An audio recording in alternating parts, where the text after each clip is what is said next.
We might want to take questions Hey too. there, my name is, oh, sure, definitely.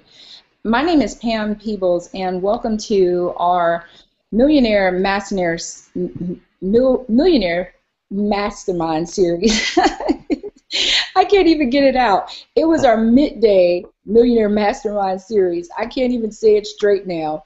But did I even get my name right? Well, anyway, this is part two of our mastermind series because last week we had John with us, and John had so much good information. We didn't want it to end. We went on for almost about 2 hours, and so after all the feedback we got, and after getting off with you guys, John and I actually stayed on for probably another 45 minutes or an hour talking, and I got so much information from him. And of course, John is my sponsor, so lucky me. But I got so much information, I thought it would be really helpful if you guys had an opportunity to get some of this information as well. So we're back for round two with the man, John.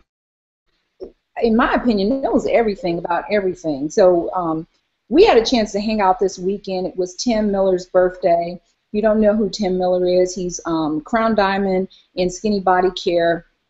And he had his birthday. Actually, his birthday was on yesterday, so happy birthday, Tim. And so he came in town to Atlanta. We all hung out, and just as usual, John was just dropping knowledge on us. So tonight, we're just going to kind of take some questions from you guys, ask a few questions on some things that we were talking about on our after call after you guys got off of the training with us last week, and then also just kind of have John share some additional information with you guys. So for those of you guys who are not aware, if you're just kind of tuning in and you're kind of lost like part two of what, with these trainings, with the masterminds, the Millionaire Mastermind series, what they are is we've decided to put these coaching training series together to give you an opportunity to meet some of the brightest, the best leaders in our industry, in the health and wellness industry, and John happens to be one of the people. He's double diamond in this business. He's been in health and wellness business for a while, but he's been with Skinny Body Care, I believe, for about 6-7 months. Am I correct, John? A little longer? Uh, no, actually, today is what, the 9th? So, actually, next Wednesday, a week from tomorrow, will be 6 months. 6 months. So six So months. 5 months and 3 weeks. Yeah, 5 months and 3 weeks. Yep. How do you keep up with days like that where you could say 5 months and 3 weeks? But he's been in 5 weeks. Because it was March 17th.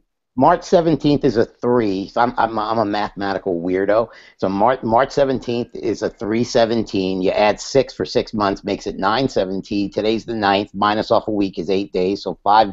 So it's 5 weeks. It'll be 6 months tomorrow and 8 more days. Okay. Trust me, my wife. People ask me questions and with numbers, and she's like, "You shouldn't have done that." Yeah, It's I weird. hope somebody caught some of that because I'm totally lost now. But so I'm gonna stick with he's been in almost 6 months. But he did that to us last week and said that we had over the weekend. He said that we had. I think he said it was so many days, 2 weeks and 3 days or something in the month. We were like, huh? 3 weeks and 2 days in a month or something to that effect. I don't know how he does it, but that explains why we're doing part two because this guy's a genius. So we're gonna we're gonna start off just by just kind of I'm gonna go to the page and ask a few questions or see if you guys have some questions that you specifically want to ask of John. But some of the things that I want to talk about is the dynamic growth that your team is having right now, which I happen to be part of your team. Thankfully, I'm part of your team. But I want to talk about that because that's kind of where we had left off. And I know when we left off there, you were really trying to cram a lot of information in because initially we were trying to get everything done in an hour's period of time, and we kind of have free-for-all this evening. But I want to talk about that a little bit because not a lot of people, and I realize that you have tons of experience, but one of the things you kind of shocked a lot of people with was the fact that you don't have this huge, you didn't start off with hundreds and thousands of people, which I think a lot of people were expecting to hear, that you really start off with this, very low number of people. But from that, in a 6-month period of time, you've grown this dynamic team. So I want to talk about that explosion that you've had so that people can understand that, one, it's possible for them to do the same and what kind of steps that they need to take, because I really think that that part important for people to hear, because I know it was really important for me to hear, to kind of back up a little bit and start looking at how I need to restructure my business. So would you mind starting there, John? Sure. Sounds good to me. Um, After we did the call a couple of weeks ago, I actually started looking at the business other than this weekend, because this weekend we were out to dinner and, the football game. And by the way, who that? The Falcons are that. I have to give that for Tim Miller there, because his New Orleans Saints lost. Like I told him that they would, and I know he's watching this. But I keep tabs on my business. Like when you just saw me do that weird thing with the numbers, it just comes second nature to me.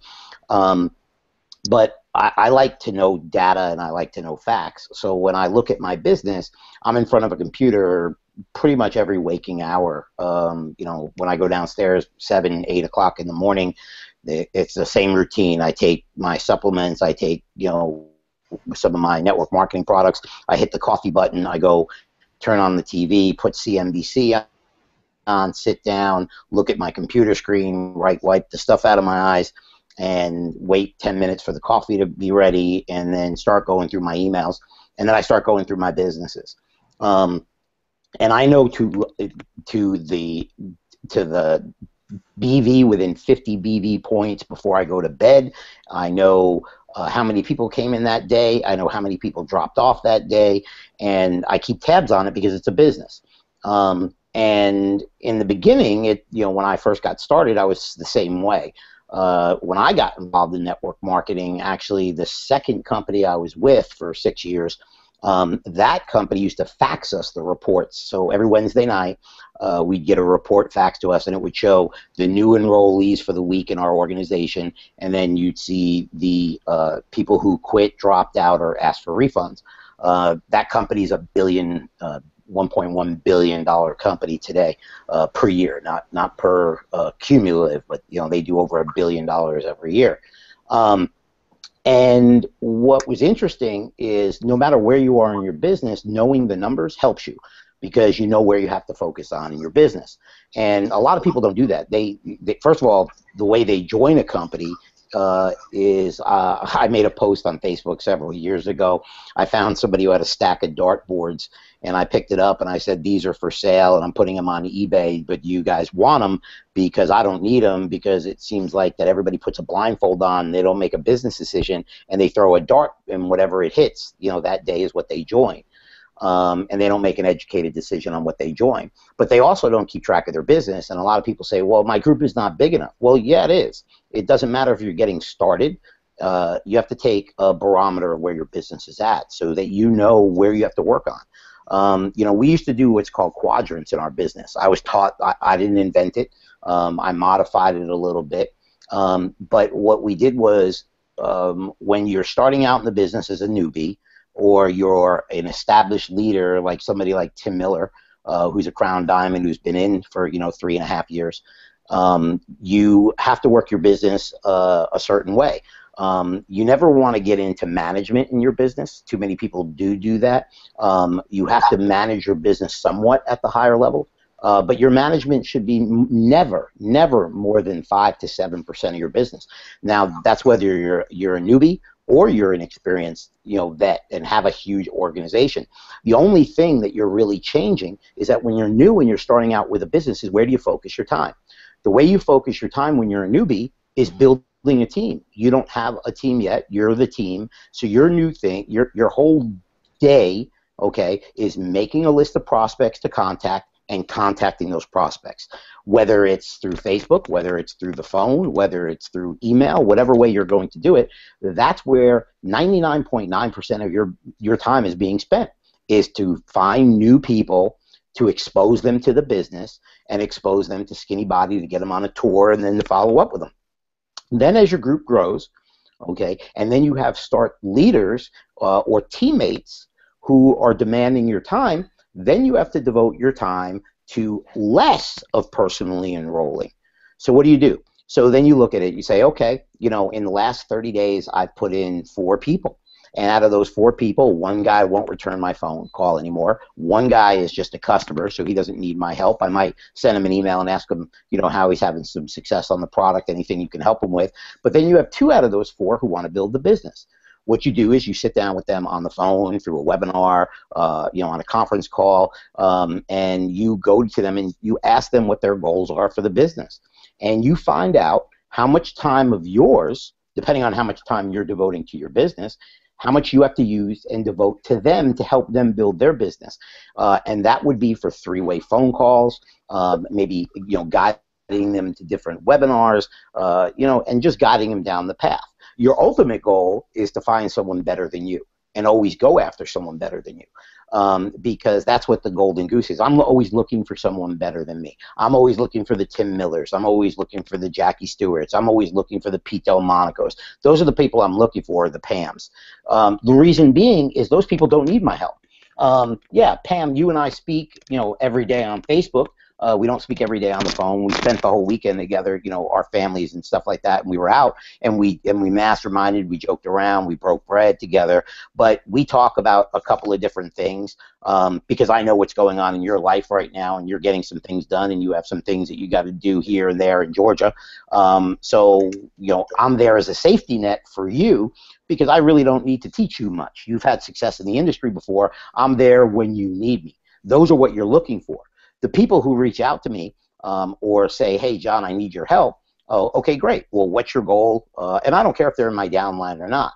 I don't want somebody to call me up and say, John, teach me the secret sauce. Get on one of these videos and watch it, and you can see what I do. There is no secret sauce. I can't magically make you the Pete Delmonico, who enrolls all these people, okay, and he's really, really good at it, because that's not what I do. If you can do that, I can guide you what you need to do. And then when you have the people to expose to the business, that's where I come in. And that's where I devote my time to you, okay? And that's where I do the 3-ways. Now, when you're a new person, you're going to guide them that way. You're going to go over, get them to the videos, have them go over the comp plan. And in the first 24 to 48 hours, you want to give them basic homework. You want them to go watch Ben's videos. Ben has the new videos out. There's new videos in the back office. And you want to quiz them a little bit, because you don't want them coming back and say, oh, I didn't know that about the comp plan, or how come I don't know this, or how come I don't know that. Now, as your group gets bigger, now you're working with your people and your people's people, because your people might be too new, so you're becoming the leader. So what happens is you develop this 4 quadrants of basically where most of or all of your time is working just personally enrolling, to where you get to a Tim Miller status where much less of your time, it flip-flops, where, yeah, you'll personally enroll, okay, down the road, and you're going to continue to do that in your free time, but most of your time is traveling like Tim does, and going to do maybe a Super Saturday or something like that, going and doing a hotel meeting if somebody asks you in your group, getting on the Build It Big call, do 3-way calls. I can tell you this, when Tim Miller got into when we got into the business in March, and Tim had already been in the business at that time. I don't want to do the math thing again, but 6 months and 3 years and 2 months. Tim wasn't used to doing the 3-way calls. He was take the tour. My team, I guess you say, our success line, demanded Tim's time. Tim was yelling at me on Facebook. This is not what I do. Tim would be. He goes, and Tim now is actually wanting to do that. Tim's actually telling people on calls, I'm not going to be there to help you get a person to take the tour. I'm not going to be able to do this. I'm not going to be able to do that. I will do 3-way calls. Get me on the phone with them. Get me on the. Matter of fact, we have a big group building in Colombia right now, and it's one of my legs that's blowing up, and they're demanding us to go down to Colombia, and I didn't even know it. And Tim reached out to me and he says, we're going to have to get on a plane. We're going to have to go to Colombia, because that's how they do business down there. And to get skinny body care to $1 billion, you need the international market. End all be all, every company that's doing $1 billion per year, in those markets or have some sort of international presence or building international, especially even into the $200, $400, $500 million level. But what you have to learn with that is that they build differently. Once a group gets going there, they'll demand your time. Now, do you still want to prospect over there? And by the way, I jump around, so I'll get back to what we were initially talking about. But um, you might not be able to afford. You might not be able to afford the time off if you have a full-time job while you're building Skinny, but you should still be able to prospect overseas, because what will happen is somebody has a vested interest above you in that organization. So if you do prospect people overseas and they do come into the business and those teams demand your time because your groups start getting up to 100, 200, 500 people, guess what? Someone will go there to support them, because those countries build belly to belly, face to face. They do hotel meetings. They do super Saturdays. Most of them don't even check email. It's a very, very, very different culture, because I built over there many, many years ago. So I know how to build in those countries. So going back to the time thing, another thing, when I said take a barometer of your business, and when you really look at your business, evaluate it and be brutally honest with yourself. If your business sucks, it's because you're not doing anything.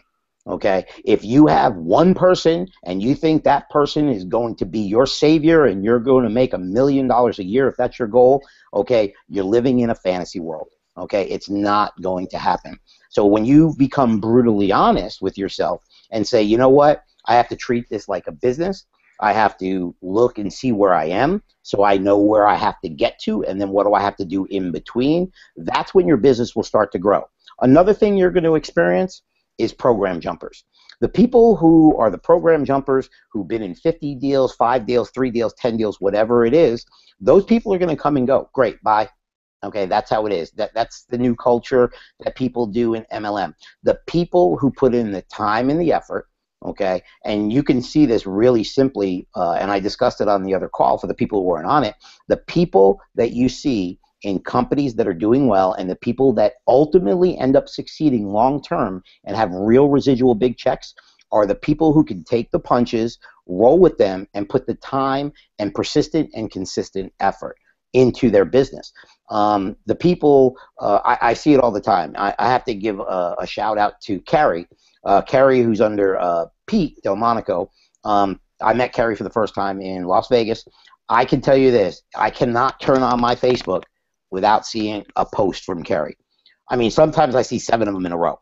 For some reason, she shows up on my news feed all the time, and I know that she's putting in the time and the effort, time and the effort, time and the effort, time and the effort, because today I got a sale because I posted something on my wall, and you guys can go see this is true. If you look, I posted the t-shirt. I saw somebody else post it. I think Tim posted it, actually. I took that. I put it into one of my frames that I use because I know these special sizes that Facebook uses, and I paid for the post. I got, I think it was 5 tour takers on that. I put my link in it. I changed it under the t-shirts, put my number. I don't do it very often. And I had one lady reach out to me and ended up buying a gold pack. And the reason that she did it is she said she wasn't even my friend. It was a sponsored post that I did. And she said, I've been watching. You don't post very often. But, you know, I've seen it long enough. I think it's about time that I get some of this weight off. And you know, maybe even make some extra money. And she reached out to me. You know, for some reason I saw it pop up. For some reason it didn't go to my other box. And yeah, I got a sale from it.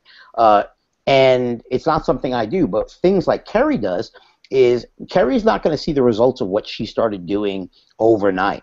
Somebody who posts as much as Carrie and puts the time and effort will start to see it start to snowball and compound. Because what happens is Carrie will be the type of person who sticks it out through thick or thin, and it'll build, it'll build, it'll build.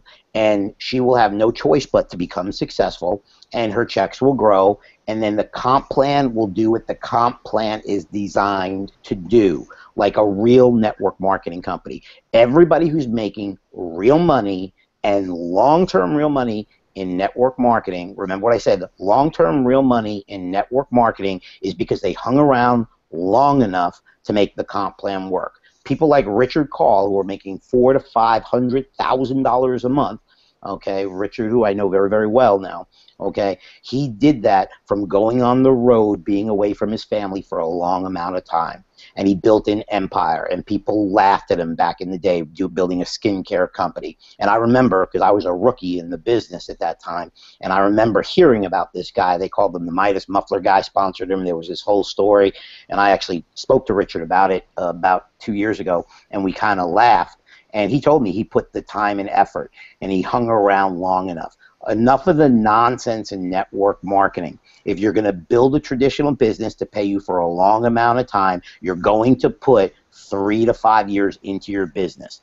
Okay? You can expect money along the way, and you can expect consistent money along the way. But if you want retirement income where you're going to make bigger money, or whatever your why is that you want that money for, then you're going to have to put the time and effort into the business, and you're going to have to take barometers of your business. I'm hoping that word barometer is the right word, but you're going to have to take or put a pulse on your business, okay, all along the way, okay? And I'm not saying you have to do it as much as me, okay? I'm anal about things. Okay, I need to know every I's dotted, T's crossed. I mean, if it's not, I can't think correctly. I need to, because I have so much information and things that I have to track. If one thing's not right, I have to get it out of the way. It kind of gets a little frustrating. But for your business, it should be easy. And if you get into a habit of doing it, it becomes second nature. You don't even really worry about it too much. And that's pretty much it. I hope that answered a little bit of your question. Well, say that again. Let me jump in real quick, because you just made a good point. How would somebody how would they put the barometer in? How would they actually check? So what would they do? Can you kind of elaborate on that a little bit? Sure. Absolutely. So let's say you're brand new. You have no barometer. So your barometer when you wake up in the morning is, I'm brand new. My goal today is to expose Skinny Body Care to X number of people based upon the X number of hours you had in the day. That's your first day out of the gate when you start. Your upline sponsor should be, or your upline success line should be on the phone with you. And if you're the upline sponsor, success line, you should get on the phone with all your people and make believe they're starting over, and go over with them that day. Say, listen, we're starting over. Here's what I want to do. You're going to take the business seriously? Great, so am I. You want to run with me? Great, let's do it. How many hours a week are you going to devote to your business? Don't throw a number out there, okay? Get with your team if you have one, and then find out what they want from the business. Find out how much time they can work in the business. Find out if they know the comp plan inside and out. Have they watched all the videos? Do they know things? And if they don't know them, why don't they know them? And if they are afraid, a lot of people are afraid because they're afraid to get asked a question about Skinny Body because they don't know how to reply to it. So you'll find out where your people are. So that would be your first thing to take a barometer. Then, let's say you're in the business a little while and you got 20 people, 50 people, 100 people, 200 people. What I want you to do, and you should do this, is every day in your back office, pull up your whole organization and either write it down or screenshot it. Screenshot the numbers of how many people are in the morning when you wake up, and when you wake up the next morning, screenshot it or write down. See how much your volume grew that day, and see how many people it grew that day. And for new people, you might want to do it if you have a computer. If not, a notepad. I used to do it in a notepad. That company I told you that faxed me it was very, very easy.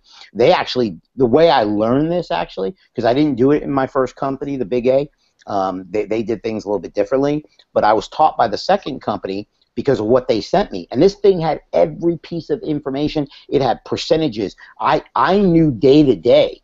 Okay, when I looked at that, it broke it down. I knew day to day how many people got in my business, quit my business, what my growth was in percentage. And here's the thing. People are going to quit the business. Customers are going to quit the business.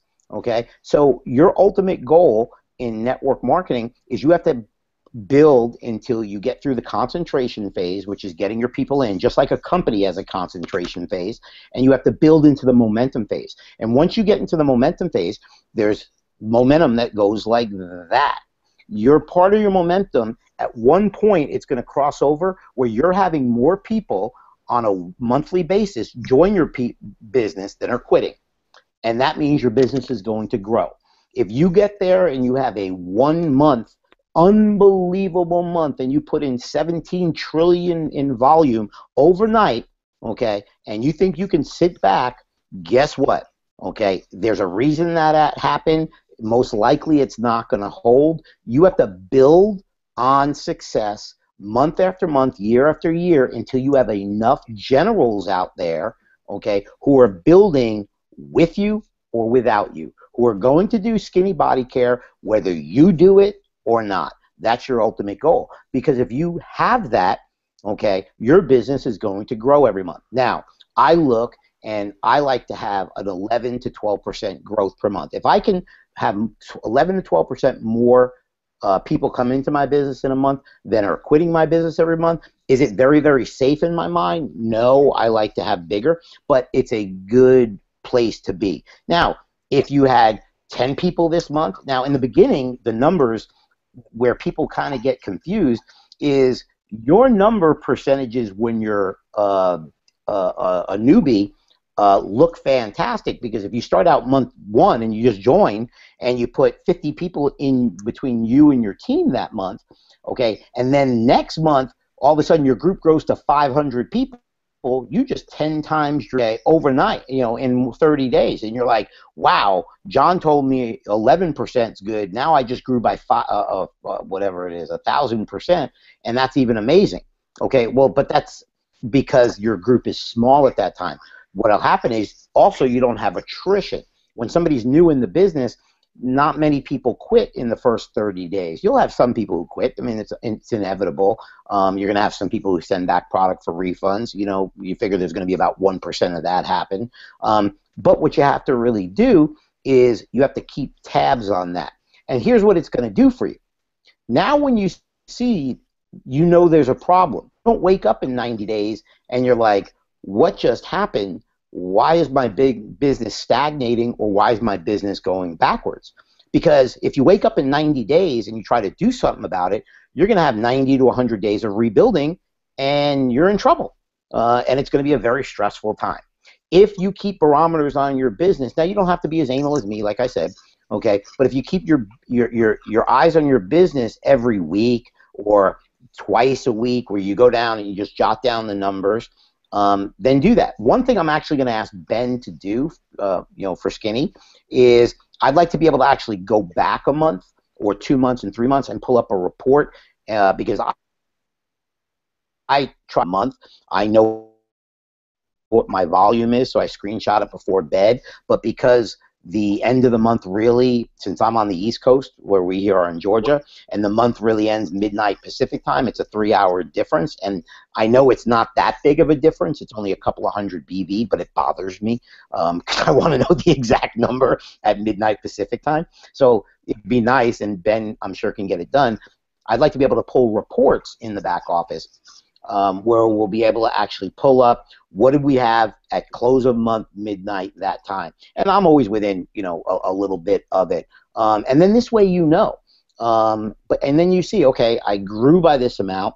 The day after the end of the month, you'll see your back office adjust, because it purges out people who didn't order after a couple of months and things like that, or people who quit, and then you're left with a certain number. So you'll go up, then that first day you'll go down, and you want to go up. I also track my volume growth day in and day out. So when I wake up between 7 and 8 every morning, I look at what my volume is. It goes into my notepad, and then the next morning I wake up and I said, okay, my volume grew by 7,200 today. That means if it grows by 7,200 today, there's only 30 days in September. That should be 210,000, blah, blah, blah, blah. And then as the month progresses, I can see exactly where we're at. So in other words, like today is the 9th. So I know that, okay, well, if I was at 7,000 on average, and then all of a sudden today at the morning I wake up, I take the numbers, and all of a sudden now I just dropped off 1,000 on average per day. I didn't get any growth this day. I look through the organization. I pull up my frontline people. Where did that slack off? And I look through that. And as your group grows, and we'll do more intense trainings on this down the road, and I can do some things to show people how to do it. But what you do is you look, and then you identify there's a problem. There's a problem. Okay, this leg is growing great. This team is growing great. This people are reaching out to me all the time. We're getting growth. And this team right here, nobody's called me in the team. I haven't seen anybody on Facebook. And all of a sudden, I saw they just joined the new Lollipop deal. And all of a sudden, now you know, okay, great. There are some people who are going to go over to the new Lollipop deal, but I know that there's a problem there. So I reach out to them. I address the problem, whatever it is. It might not be another company. I'm just using that as an example. But I know where the problem is. I identify it, and then I reach out to those leaders, and I say, okay, let's do it. Pete Delmonico and I are on the phone day in and day out, several times a day. A lot of times it's not about general business. It's about other stuff. But I know what's going on in his life. I know what's going on in his life personally. If he shares it with me, I know all that stuff. So when you know that, you know if there's a problem. Now, if it's a problem that can be fixed and worked on and corrected, then you start fixing, working on it, and correcting it right then and there. It might be a problem that's not fixable. And it might be somebody who's just like, they were gung-ho, you thought they were there, and maybe they don't want to build skinny anymore. Maybe another commitment came up in their life. Maybe it's a health issue. But if you know it, and it's something personal in their life, you let them know that support their team. This way you know that you have to help them support their team. And you know also that you might have to go on a little bit more of a recruiting binge. Now, if your time is being demanded, and you start becoming a leader and you're in the business 3 months, 6 months, 9 months, 12 months, which none of us on this call in our success line are, and your time is being demanded, well, that's a good thing. Because then what you do is you have to worry about who your next leaders are. Because here's the thing. If you're overwhelmed in your time and you don't have enough time for yourself, that means you're not creating the leaders to duplicate yourself to do what you're doing. So what that means is okay, I have this person, this person, this person, and I'm working with all the people underneath them, but this person's a platinum, and I'm doing all their three-way calls and stuff like that. Well, guess what? You got to work with that platinum to be able to pick up the slack so that they are able to do some of these three-way calls, because that's the only way you're going to get the duplication, okay? Because you're not going to be able to hold this ship, and sail this ship overseas by yourself. So you have to look at that. Now, if you're not getting any phone calls, if you don't get a Facebook message chat, if you have not gotten an email in the last 2 weeks, and your phone hasn't ring or you've gotten a text message by somebody in Skinny Body Care in your group, you don't have a group. Okay, let's just be honest. When I said you have to be brutally honest, if you don't have anybody calling you or anything, and you do have a downline or a team or whatever you want to call it, and you had 50 people, you had 10 people, you had 500 people, but you're not getting any calls for any help, guess what? There's a problem, okay? You're either going to have to go fix it, or you're going to have to go find new people, okay? And that's what you need to do. So, a little long-winded, but... No, actually, that was a great answer. And I think one of the things that I really just got from what you said was if you're not getting anyone contacting you, one, it's time for you to go rebuild. I think a lot of times we sit around and we wait for people to make moves when they're not making moves. And two, you're trying to get people to become leaders who, one, don't really want to build a business, and two, who don't want to lead. So that means that if they're not taking steps, they're not moving forward, they're not taking any actions to move in the direction to say, waving their flag saying, hey, I'm here, I want to, make some bigger moves, then that just means you need to keep moving, which is, I think, one of the things that Tim had talked about before about, I think both of you guys have mentioned this several times, build wide. You have to just keep looking for people because you never know how your leaders are going to pop out. So you never want to stop and say, hey, I've got 25 people or 35 people. John was able to get to Double Diamond with 35 people. Now I'm set. Well, no, your 35 people may not get you there. You have to constantly look for people. I have over 35 people that I've personally sponsored, and I'm not at Double Diamond, so go figure. So it's not having 35 people. That's not your secret number. It's the quality of the people that you get. So definitely. You can't push somebody. You can't push somebody. You got to understand, if somebody ever says to me they want to quit the business, my first thing is, great, let me three-way you into the company. I mean, I'm one not for nonsense. I really am. And once they're like, no, that's not what I mean. Well, okay, you said it, so don't say it. But I'll give you an analogy. We just got two puppies, okay, and we were at puppy school last night with them because we're training them because they're freaking maniacs. But they, on a leash, when you pull them, okay, or when you take them out, they will pull my wife around and she starts spinning around. That's what you want. You want a leader who's going to pull you. So people that are in your success line or down line, whatever you want to call it, one of those puppies want to go where they want to go. They're going to pull you, and you're along for the ride to support them, to make sure that they don't run in the street, and to guide them. But those puppies can also, because they're puppies, can get very, very stubborn. Like we were at puppy class last night, and one of them was scared, and it went under the chair, and my wife was trying to pull one of them out. And you couldn't do anything to get this dog to move, the same one that's running around, because she didn't want to move at that time, this puppy. She was being stubborn. The same puppy that will run around like a maniac and run when they want to run are the same ones that people in your group, if they don't want to run and you're like, come on, let's run, come on, let's run, you let them know that we're going to run. Do you want to run with me? And if they want to sit like a stubborn puppy, you go find some other puppies that want to run. Yeah, agreed. And you know what? Here's the thing. One of the things I've noticed, and of course, I definitely don't have, all your years of experience, but you don't have to go drag people to run with you. They usually are there at the track before you get there. So they're already trying something, they're already doing something, they're already either investing their time or their money. And sometimes even like when they're quiet, they're, plotting and putting things together behind the scenes. So you usually are not having to drag them. I think when I first got in the industry, one of the things I did was I would check on people constantly. Then I got to a point where I just said, you know what? You wouldn't have to check on someone if they were at their job. Either they would show up or they got fired. So this is the same with this industry. You either show up and do what you need to do, or you don't have a business. So would you agree, or is it kind of different in this? No, absolutely. I mean, for example, I started seeing, Justin Clark. Justin's down, I think, 2 levels down.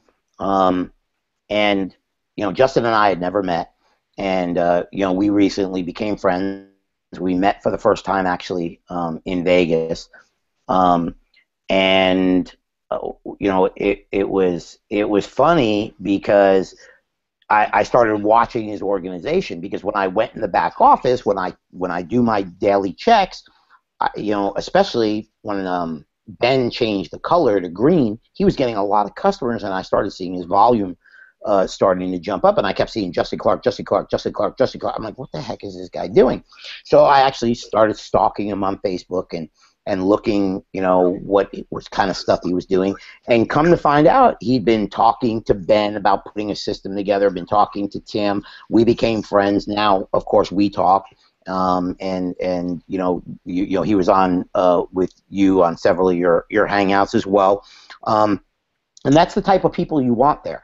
You want there. It's unbelievable. I look back in the organization over time in my history and my career, almost 28 years in the industry, is when you have organizations doing meetings and doing hangouts and doing events and planning and doing all this crazy stuff, and you don't even know that they're in your organization, okay, and then they run into you at an event and they tell you, that's what your ultimate goal is. See, the networking stuff that's going on now with the nonsense of everybody jumping program to program to program, hiding behind a computer 100% and not doing anything but that, okay, and not supporting their team and not answering their phone or not doing that, that does not work for long term. It's just not going to happen, the long term. The stories you hear in network marketing, okay, of the people making the ridiculous incomes, building your organizations and getting, this multiple streams of income that people say for the rookie out there who's never had a significant one stream of income, and they want multiple streams of income, they move on, they're never going to experience that. Okay, they're basically working several jobs. They're not even making minimum wage. Okay, and that's not where you're going to get it. The way that you do it is you work long enough and hard enough to find the exact thing that you said. The people who are at the track before you even get there warming up. The people who are building the business, figuring it out on their own and having success, or not doing it correctly. They come out of the gate. Some of the best people, I have some very young people in the organization. I have some 18-year-old kids who are killing it right now in the business. I mean, literally killing it in the business. And these kids are building some big organizations. And, they're kind of outspoken just like myself, which I love. But when you have these kids out there who, some of them are making mistakes, and some of them I have to pretty much like be a father kind of and want to spank them because they're doing things, because they're so excited. That's what you want. You want people like that, whether it's a kid, young kid, or an adult. I was 19 when I got in this industry. You want people who are going to do it. I'd rather somebody do it and make a mistake over and over and me have to be like, what are you doing? Okay, well, I went after this and, and I didn't do it the right way, and as long as it's not illegal. One of my friends in internet marketing, his name's Russell Brunson. Russell is probably one of the top 10, if not top 5 internet marketers in the world. And Russell tells a story, and me and Russell were hanging out in the Dominican Republic. We had a small event there with about 5 or 6 couples. The wives went, and Russell's kids were there. And we were talking, and Russell tells his story on how he got involved in internet marketing, and he bought this big list off of on a CD-ROM, and he put it in, and he had to plug the modem in underneath the desk because he only had one phone line. And he went and did this, and he told his wife he's going to be rich, and they lived up in Boise, Idaho, and he said, yeah, he goes, don't worry, honey, we're going to do this, and he explained to his wife at dinner that night, all I do is hit the button, put this in, and I got this offer thing that they send out, and when I plug in the phone line, just don't pick it up because the computer's going to have to dial because they only had dial-up modems, and he goes, but this should work, and I believe Russell was working at a factory at the time, and he tells his wife, and his wife said, is this legal, what you're doing? Oh, yeah, it's a spam-free list. I bought it, spam-free. So Russell went that night after dinner, was all hyped up, and he sat there, and he unplugged the phone, plugged in the modem, did what he had to do, and he went to bed.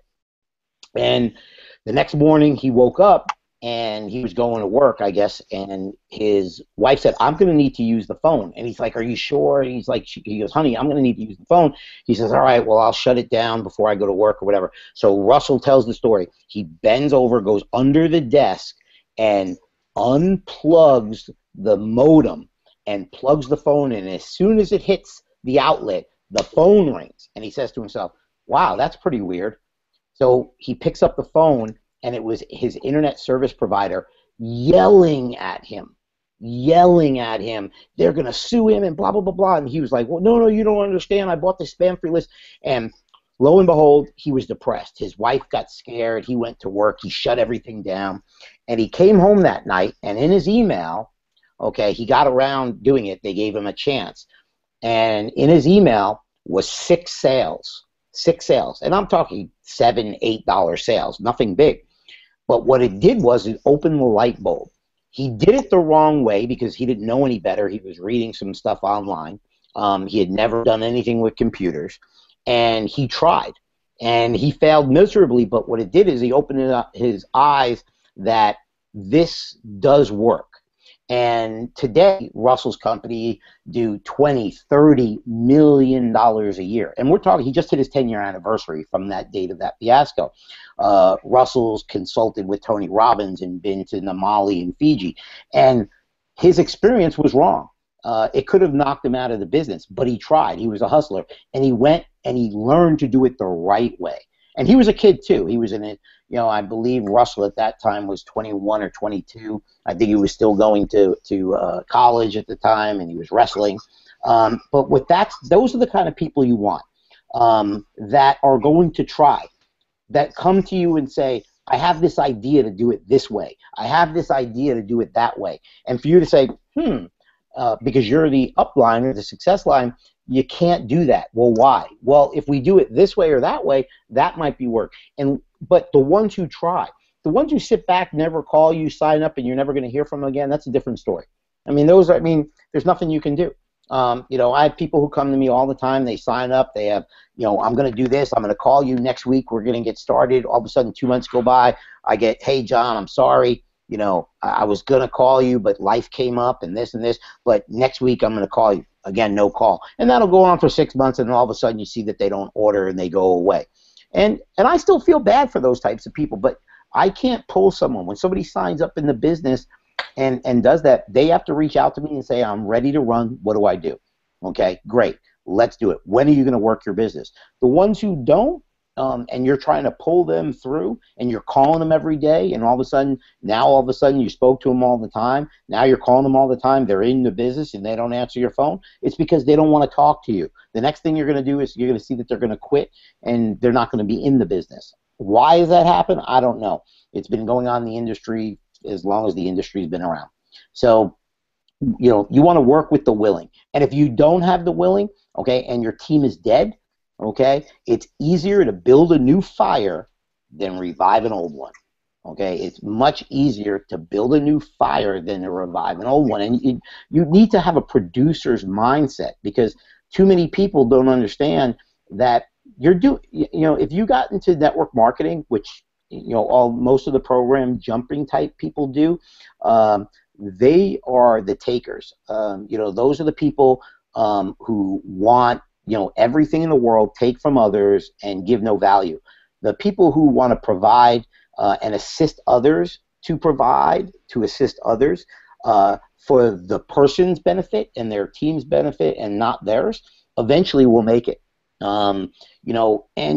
Everybody has different needs and different desires. Okay, what you're trying to get out of this business shouldn't be forced down the throat of people in your group. You might want to be a millionaire in the business. Okay, these people might be going to a food bank, okay, and you don't know it, and all they want to do is have enough to be able to put groceries on their table because they're one paycheck away from being evicted or something like that. So you have to learn, okay, and I wouldn't say, hey, you are you going through some hard times? Start talking to them and say, what do you want out of the business? What time can you do? And if they start telling you that their wife and them have 2 jobs each, and their mother-in-law is, they're living in their mother-in-law's basement, and their mother-in-law takes care of their kids, well, guess what? I'm pretty sure that they're in some financially bad times. They don't want to hear the millionaire stuff.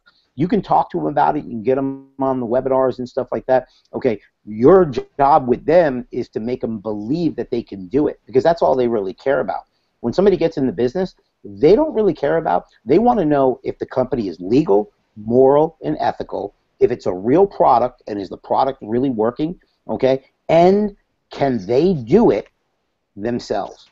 And if they believe that, and then they believe that you'll help them, then they'll succeed. And that's all they really need to know. John, I think when you were talking about Russell's story, I'm jotting down some notes, but a couple of things came to mind for me. The first thing was that first, let me back up a little bit. When I got started a few years ago in network marketing, actually it's been 2 years. So I'm not nearly nowhere as experienced, but that was a similar experience, is that I felt my way forward. And I think for anyone that's listening, if you guys kind of missed that point, it was that he kept trying. And I think a lot of what happens in this industry, in just my 2 years of being in it, I've seen people who come in and they're so quick to quit that they never give themselves a chance to have any level of success. And I always say that you attract who you are. So if you're a quitter, you're going to attract more people who are not going to stick around. If your intentions is to only get in and you say, well, I'll give it a try for 30 days, and you're going to attract, if you attract anyone, you're only going to attract people who have no intentions on staying around more than 30 or 60 days. So if you're talking about having the type of long-term success, you have to look at this as any other business. I always tell people, when I get into a business, my intention is to look at it the same way that I did my offline business. I'm here for the duration and longevity. And just like John said, it's 3 to 5 years. So I just wanted to point that out for any of you guys who are listening, because I get a lot of emails from people because they see me on the Hangout, so that, you know, their assumption is I'm already making $1 million. Well, I'm not yet. I've done very well in another business. However, it's because I busted my butt putting in 20 hours a day, or, you know, I don't even know how long to get to that point where I was creating a 5-figure a month income. But it didn't happen overnight. It came from, you know, actually about 5 years of putting in the time before I actually joined the company, of doing the work behind the scenes. So it didn't happen like that. It happened from me building my name up, building my reputation, and building relationships. But John's talking about that. I want to hear a little bit about your story of where you came from, because I think that part is the most fascinating thing, especially for me, because every time we talk, and then like, you know, we were hanging out this weekend, and you know, we've all become friends now, which I've got to send your wife an email too about getting together for lunch. But you know, every time Lamont and I talk, we're always just like really fascinated with your background. And I think for people who don't know you or know where you come from, they just kind of hear you rattling off numbers, and we talk about how you're a millionaire and how you've created all this.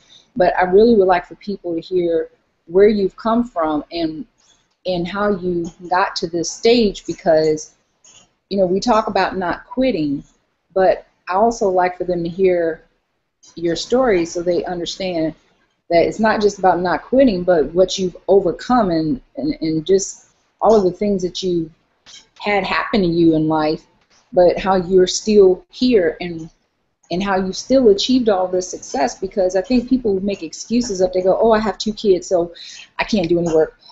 Or I work a full-time job, so I'm not going to be able to have any success. Or I have this going on. I mean, they make up so many different excuses. It's just ridiculous. So I just kind of like for them to hear your story so that they can cut all that crap out right here and right now. All right.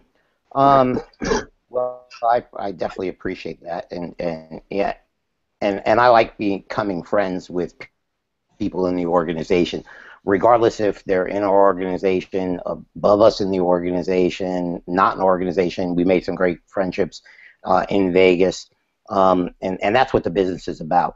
And I like to tell people, I didn't have a normal childhood, because I always tell people I don't have a mother. I came to life when a child made a wish on a doll in a toy store.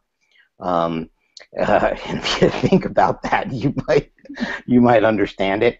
But I was born into you know, a pretty normal family. I always thought, you know, that we were wealthy, but I found out later in life it was because my grandparents had money, and they were, you know, taking care of my parents because they couldn't. But I always wanted to work at a young age, and I always had a weight problem. And my mother had me on every diet from 8, 9 years old. I mean, I can remember back being on Weight Watchers multiple times, OptiFast, MediFast, Nutrisystem, cookie diets, liquid diets, and everything else. And I was only 20, 30 pounds overweight. I had to get the pants at the Husky store at Sears, and but I wasn't a fat kid. I was just a chunky, husky kind of kid. But my mother was embarrassed of me going to family functions, whether it was a wedding for the family or a bar mitzvah or anything that other family members would see us. So she had me on diets. So it made me self-conscious. You know, it's kind of funny. I'm friends with people on Facebook who see my before and after picture now, and they say to me, I didn't remember you having a weight problem in elementary school or junior high and high school. And I remember that's all I used to think about. I wasn't the thin kid in school, and you know, like some of the other jocks and things like that. So I left home at an early age. I left home at 17 years old. I got married young. But when I left home, I had been dieting, but I was gaining about 80 pounds per year. And I went into the selling cars for the first few months out of high school. I didn't go to college because I ended up meeting a girl and getting married later.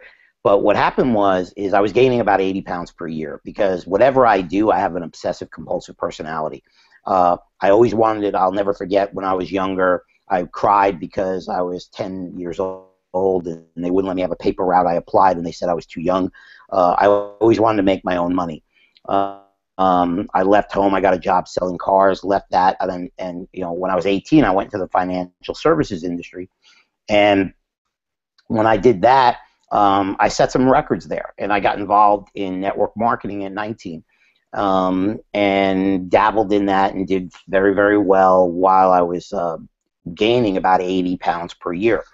And one day, a couple of weeks before Christmas in 1992, I woke up and I was, at that time I didn't know, but I was over 500 pounds. And I went over to a friend's house because it was before Christmas, and we went over to see him and his family. And when I walked into his mother's house, his mother, he looked at me and his mother. I think we're getting feedback. We're getting some feedback. It's okay over here. All right. I thought I heard it coming through. It sounded like it was coming back. Now it's coming back. I'm getting it. I don't know if I'm checking the chat room and see if anybody sees. So we went over there, and my friend looked at me and said, "You're gonna die." And I'm like, "Nice to see you. Merry Christmas." He goes, "You need to talk to my mother because my mother is having gastric bypass." She was in the other room. And so I sat down with his mother, and I said, "No, you don't understand. For Christmas, I'm going to go on Nutrisystem again and Opti something and Weight Watchers or whatever else." And so I sat down with his mother, and she talked me into going and seeing this doctor she had saw. She was scheduled to have surgery in a couple of weeks. And make a long story short, I went and saw that doctor. He saw me, weighed me, and he didn't know if he could do my surgery because of my size. He had never done somebody at that weight. And he said, "If you pass the test that we do, then I'll do the surgery." And I went and had every test known to man. I was in perfect health. The only reason I was perfect healthy was because of my age. And he said, "But if I keep this on much longer, I'll probably be dead." I ended up having the surgery before my friend's mother. There was 2 weeks before that when Dallas kicked off the ball in 1993 at the Super Bowl. 5 minutes after the game, it was 2 weeks before my surgery, I got a phone call. My brother-in-law had a massive heart attack and died on Super Bowl Sunday. So my ex-wife at that time now was dealing with me going in for surgery and her brother just dying of a heart attack. 2 weeks later, I go in for surgery. They weigh me. I was 652 pounds the day of surgery. They had to use a special scale. And I had a gastric bypass. Lost the weight, started doing talk show circuits. A lot of people have heard that story before, and got back into network marketing and motivational speaking. And did that, and lost all the weight. Ended up moving to Dallas, Texas, and decided to start drinking and picking the first drink of alcohol in my life. And in 6 months, I became a full-fledged alcoholic. Now you're talking. I was doing this while I was extremely successful. I had the mansion, I had the cars, I had the jewelry, I had the residual. And 6 months I destroyed my now ex-wife with my son, who I never saw again. And another 6 months, I lost everything. And lost everything. Lost all the money. Lost all the houses. Lost all the cars. Lost all the friends. Lost all the businesses. Ended up going to jail. A little under, just over 14 months in Dallas, and coming out from jail to nothing. And didn't know what I was going to do. Wandering around the streets of Dallas. Still had a huge ego. And walked around for 2 or 3 days. A homeless man up to me and said, "You don't have any place to go, do you?" I'm like, "Oh yeah, of course I do. I have a big house in Plano and Buffalo." Really? He goes, why don't you come with me? So we started walking and handling the bottle, and I got drunk with him. He showed me the homeless shelter in Dallas, Texas, and that's where I started hanging out and ended up living for quite a while in homeless shelters, halfway houses, rehabs, and not one, not two, but over 50 times. From hanging out with drug dealers to drug addicts while I was drunk to guns being put at my head, guns being put in my mouth, living in the streets, in the woods, and panhandling for money. And still in the back of my mind is John, the great guy, because of my ego, who had lost, who had had everything. I was still living that in my mind. So I was in rehab. I ended up meeting somebody who I had known from the party scene. He ended up offering me a job. I told him no, I didn't want the job.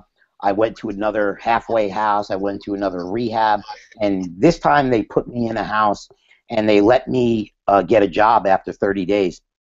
These guys that were in the rehab in the halfway house taught me how to stay drunk and pass the test so I could live there and also have a job. And I went and got a job in Joe's Crab Shack in the west end of Dallas, Texas as a server.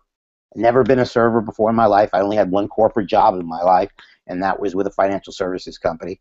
And it was kind of funny. I became a waiter, and I was making a lot of money. I was making, over $1,000 a week, all cash, and all they liked to do was party. Except I had restrictions on my time because I had to be back to the halfway house. And after about 3 or 4 months, I ran into that guy at one of the after patient care meetings who I met at that rehab, and he offered me that job again, and went there, and it was jumping out of the frying pan into the fire. It was a debt settlement company in Dallas, Texas. I ended up making a lot of money there, and got into a lot of trouble there.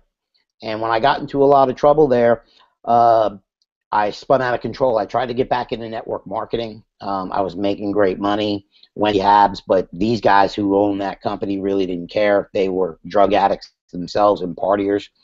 And met a guy and ended up being talked into moving up to Montana, and I was able to get a vacation home that this guy was losing all his homes up there, and figured if I moved to Montana, I could get my life together, because there's probably, the reason I'm getting in trouble because it was Dallas, Texas. Ended up moving up to Montana and getting into worse trouble. Got arrested up there. It was a nightmare. And I got worse into my alcoholism as possible, and I just wanted to die at that time. And at that point, things were just falling apart. And one day, I was on Facebook. It was when nobody was really on Facebook, and I got an instant message, and I was drunk. And it says, I don't know if you remember me, but our mothers used to be best friends. I used to babysit for your little brother, and we grew up together in New York. And I knew exactly who it was when I looked at who she was, because I started stalking her profile.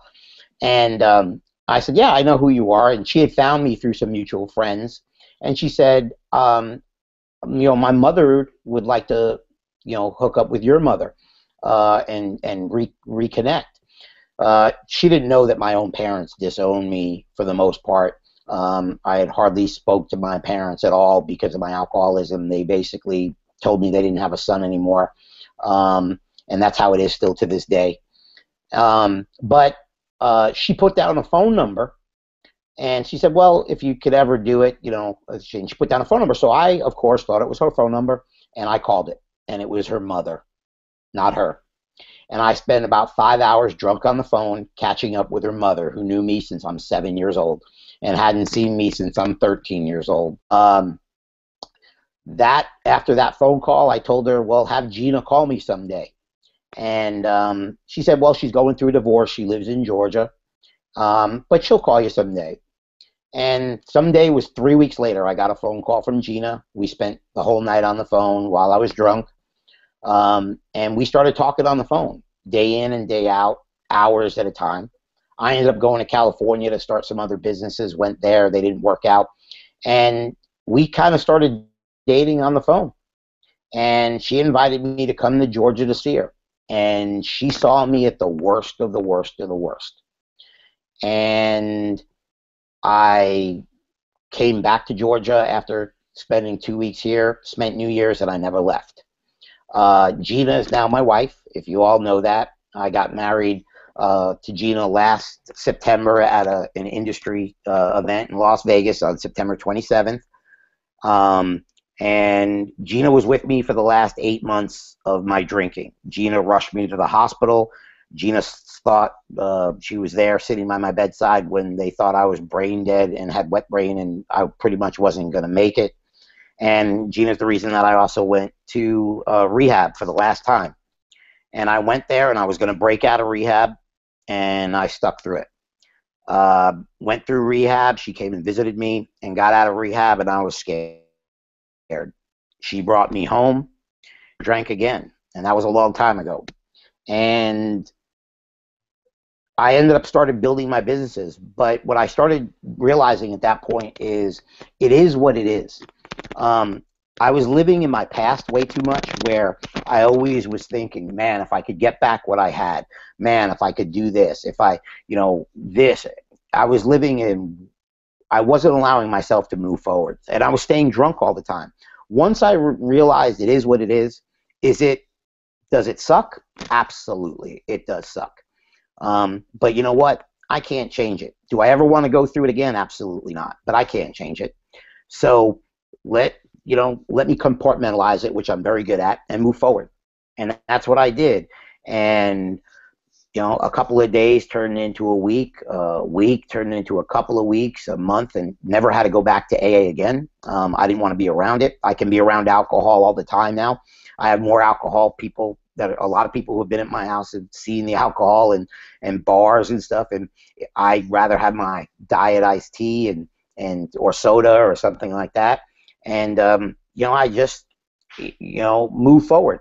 And I tell you what, my life, from people, once I accepted it and I said it is what it is, and I'm sure there's people who are listening who have similar problems in different ways. It might be a problem with a kid, it might be a problem with an addiction, it might be a problem with the finances, it might be a problem with whatever, or even worse, a health issue.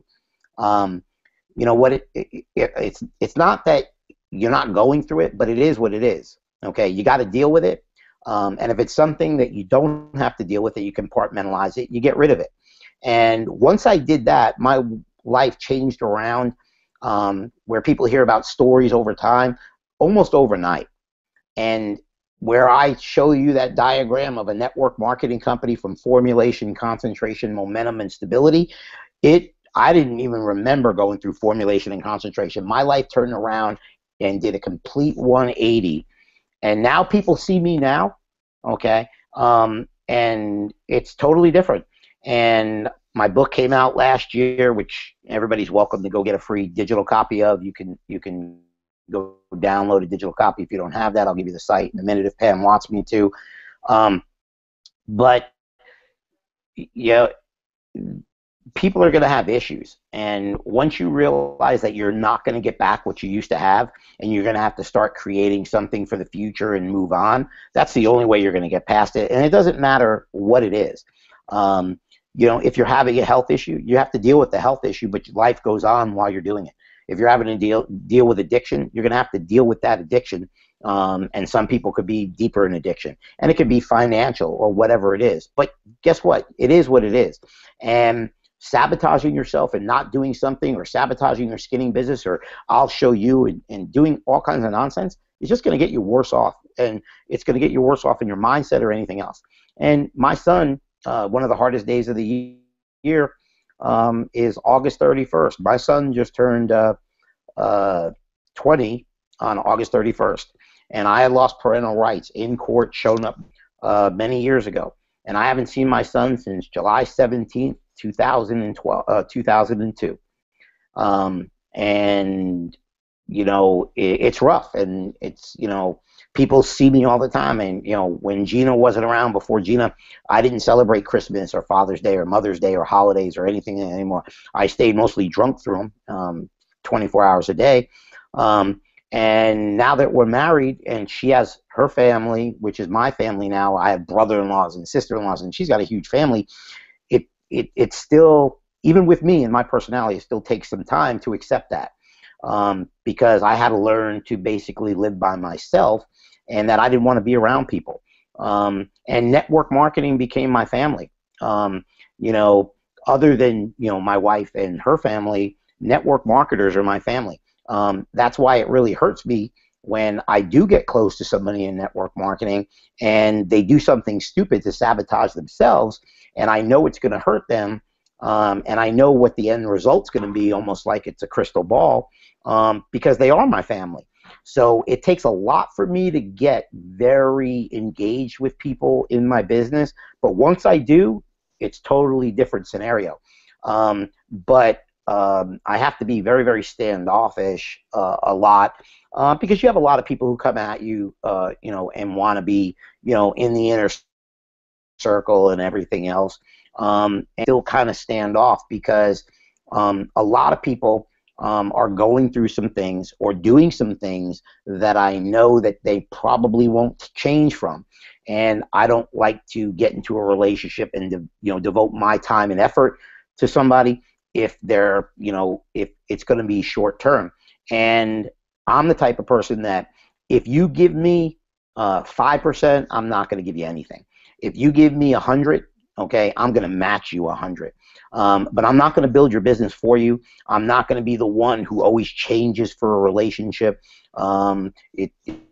It's very hard, even with my wife, try to change her all the time. People say happy wife, happy life. I'm like, yeah, what about the husband? How about me? Happy me, happy me. And I'm still about that. And so if whatever I'm saying is that, because the question you asked at the beginning is, I went through a lot. You only heard 1% of it. There's a lot more to it, a lot more dirty stuff. And I vowed that I shouldn't be here 50 times over. I should be dead in the hospital. I should be dead from gunshot wounds. I should be dead from flipping over cars and rolling them over 10 times. I should be dead for many, many reasons. And for some reason, I'm not. And I've gotten chances over and over and over and over and over, when some people don't even get, but that one chance and they're gone. So I'm very different now. I'm very outspoken, very opinionated, but I back up opinions with fact. And the industry probably kept me alive before Gina, but now that I do have my mind back and I do have my senses back and I can make rash decisions and they're not clouded by all this nonsense, whether from me sabotaging myself, I will attack to protect the industry. And so I'm very harsh, and the reason being is because people don't understand this industry can give you everything you want, and there's a lot of companies and people destroying it. And so and one thing I said, what? A lot of people are scared to say some of the things I say about the industry, because they haven't built up enough of a reputation that people will take it seriously. So they sit back and they kind of get hurt in the industry. I'm not afraid to say what I'm going to say. I'm going to say, if it's true, I'm going to say it. If it needs to be called out, called out. Say it's bashing, you're doing this. No, giving fact and things to protect the industry when something's going wrong, and to call it out, okay, needs to be done. It needs to be cleaned up. Because this is the last, our economy sucks.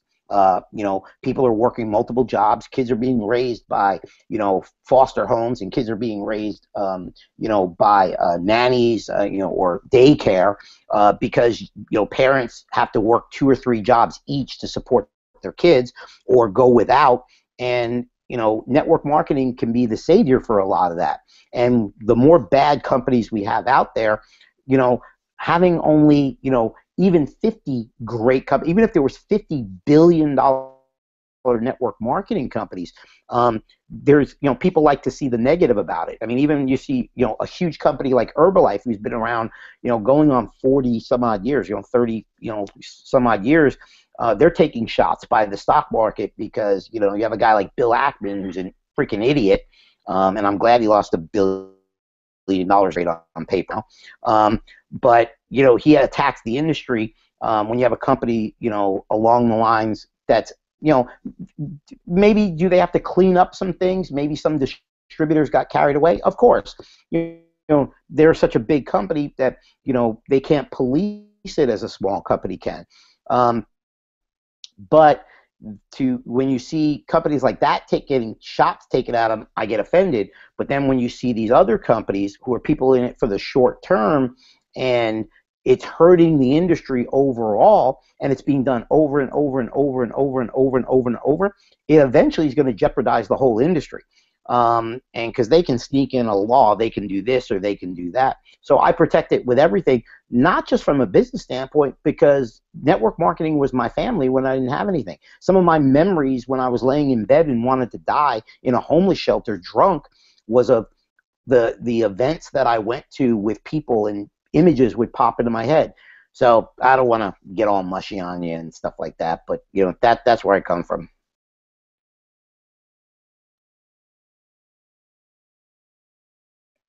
Can't hear you. Turn my mic on. I was causing feedback. I appreciate your transparency, and I appreciate every time I hear your story, you always share a little bit more. And I think it helps people realize that, one, you can come back from anything. I think when you say you've had multiple opportunities to come back, I mean, you really have. And the thing is that it seems like each time you've just kind of risen higher and higher, and it just shows your determination to succeed. Guys, if you're watching this, you're not part of Skinny Body Care, you're not part of the Dream Team, and you're looking for a place to grow your business, start your business, or call home, this is the type of training that you get. This is the type of leadership that we have involved. So either get back in touch with the person who put you on this hangout tonight, or go ahead and click on the link on the page and get started. We have so many things to offer as far as a company. What I like most is that we have true leadership. We actually have people who are going to guide you and give you the type of resources and information you need to not just make money, because you can go make money anywhere. I'll just be quite honest with you. You can make money anywhere.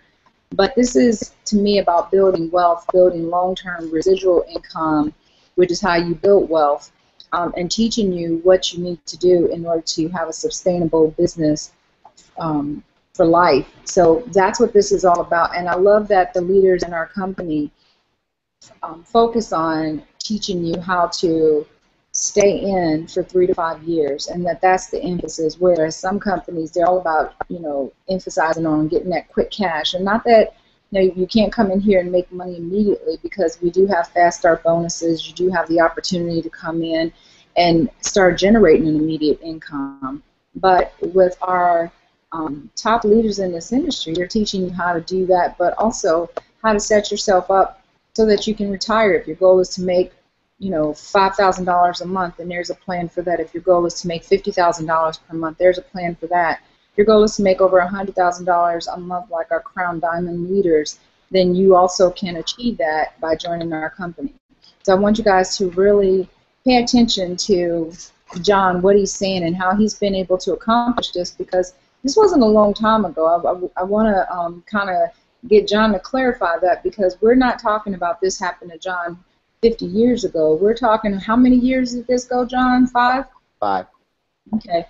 So 5 years ago, folks, I mean, we're talking, he said 3 to 5 years how you can build your business and get it to where you want to be, and he's basically rebuilt his entire life in a 5-year period of time. So you imagine, what would you be able to do if you really kind of concentrated and focused your energy to build this business? What do you really think that you could accomplish if you were under the leadership of people like John, like Tim?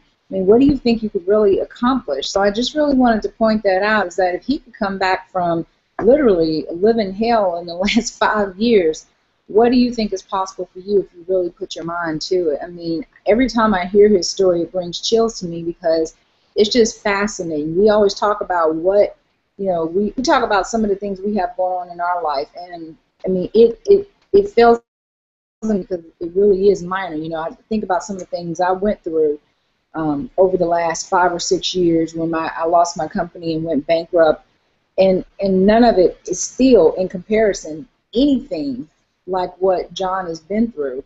And he hasn't even shared the entire story. He gave us the abbreviated version. I've heard more of his story, and if you guys heard every single thing he's been through and how he's still gotten to this place in his life where he's built $1 million business, and now both him and his wife are diamonds with Skinny Body Care. And no one has any excuse to talk about why they can't build a business with this company.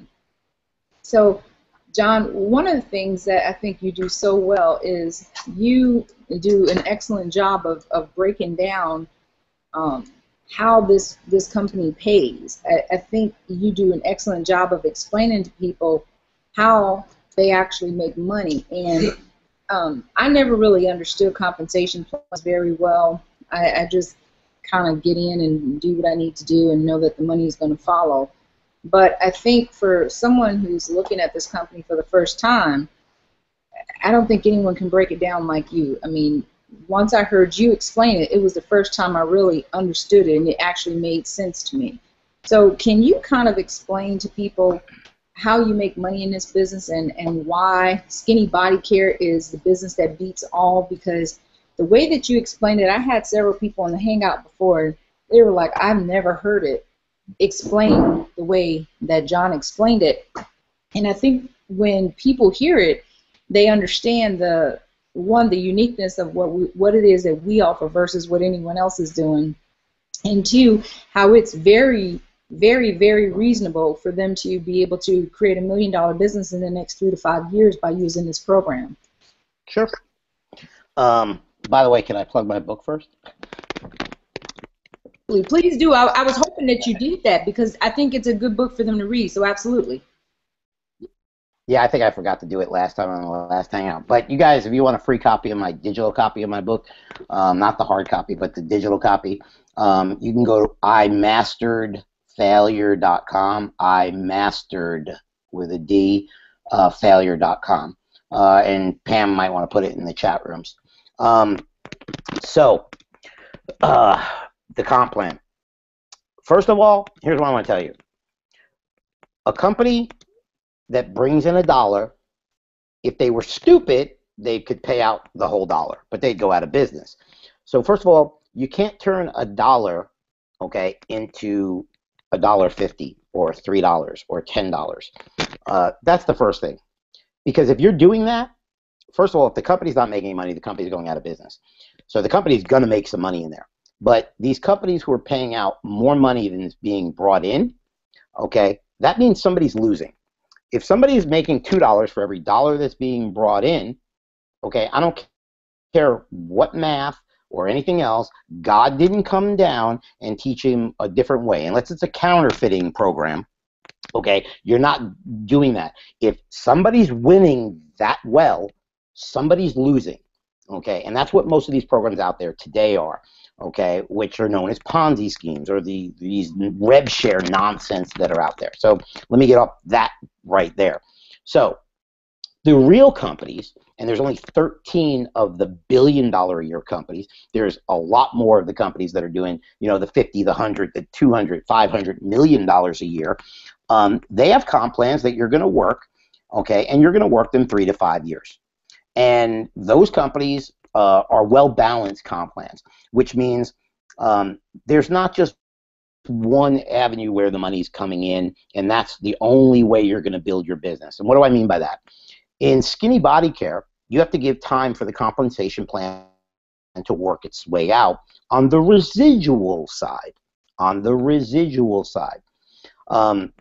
One of the reasons you have to do that with Skinny is because we have a real product that really works with real customers in the business. And Skinny has a ratio of, you know, 80% customers. So because of that, if you're new to the business and you're thinking when you're getting in, and what I discussed it on the last Hangout, I believe, is that it used to be that if somebody got in the business, their goal was to be making $1,000 a month after a year. That was an amazing goal, and when they hit that, they were ecstatic. And then their goal was $5,000 a month in about 2 to 3 years. and then retire wealth or real residual in 3 to 5 years. That's what traditional network marketing is. That when you do build it and you decide to walk away, your income will stay there. Okay. Now, depends how you build your business in the beginning as well. Now, you have to give it time to play out. So what does that mean? The way that Ben has it set up is that when you're new to the business, okay, you're going to make the majority of your money on fast starts. Okay. Now, if the person who sponsors someone the first month is making the majority of the fast start, that means their sponsor and the upline from there on the first month's order is not making that much money. Why? Because the fast start bonus is set up there for the individual to go out and work hard, or if they want to, they could even retail product, they could do that as well. Okay, but that's where the money for the first month is. So when people get in and say, I sponsored, or I brought a guy in and that guy sponsored 30 people and his check was this, but mine was this, absolutely. Because the guy underneath you sponsored all those people and he's building his organization, and that first month he's being rewarded more than everybody else. He brought them to the table, and that's how it should be. Now, as that starts to duplicate and your group starts to grow, okay, the residuals start to kick in. And that's why when you start to see some of the numbers where the average platinum makes $4,000 a month, okay, that doesn't mean when Ben ran a special for platinums, half volume, which, platinum, you need 3 gold legs and 10,000 in volume, and Ben read the special before the convention that you could hit title and rank with half the volume, okay, and which means the people underneath you, the golds and the silvers, only need half the volume. That doesn't mean if you hit platinum with 5,000 in volume when Ben ran the special that you're going to make $4,000 that month, okay? What happens is you need to have a mature organization. A mature organization, depending on how fast your organization is building, is 6 to 9 months.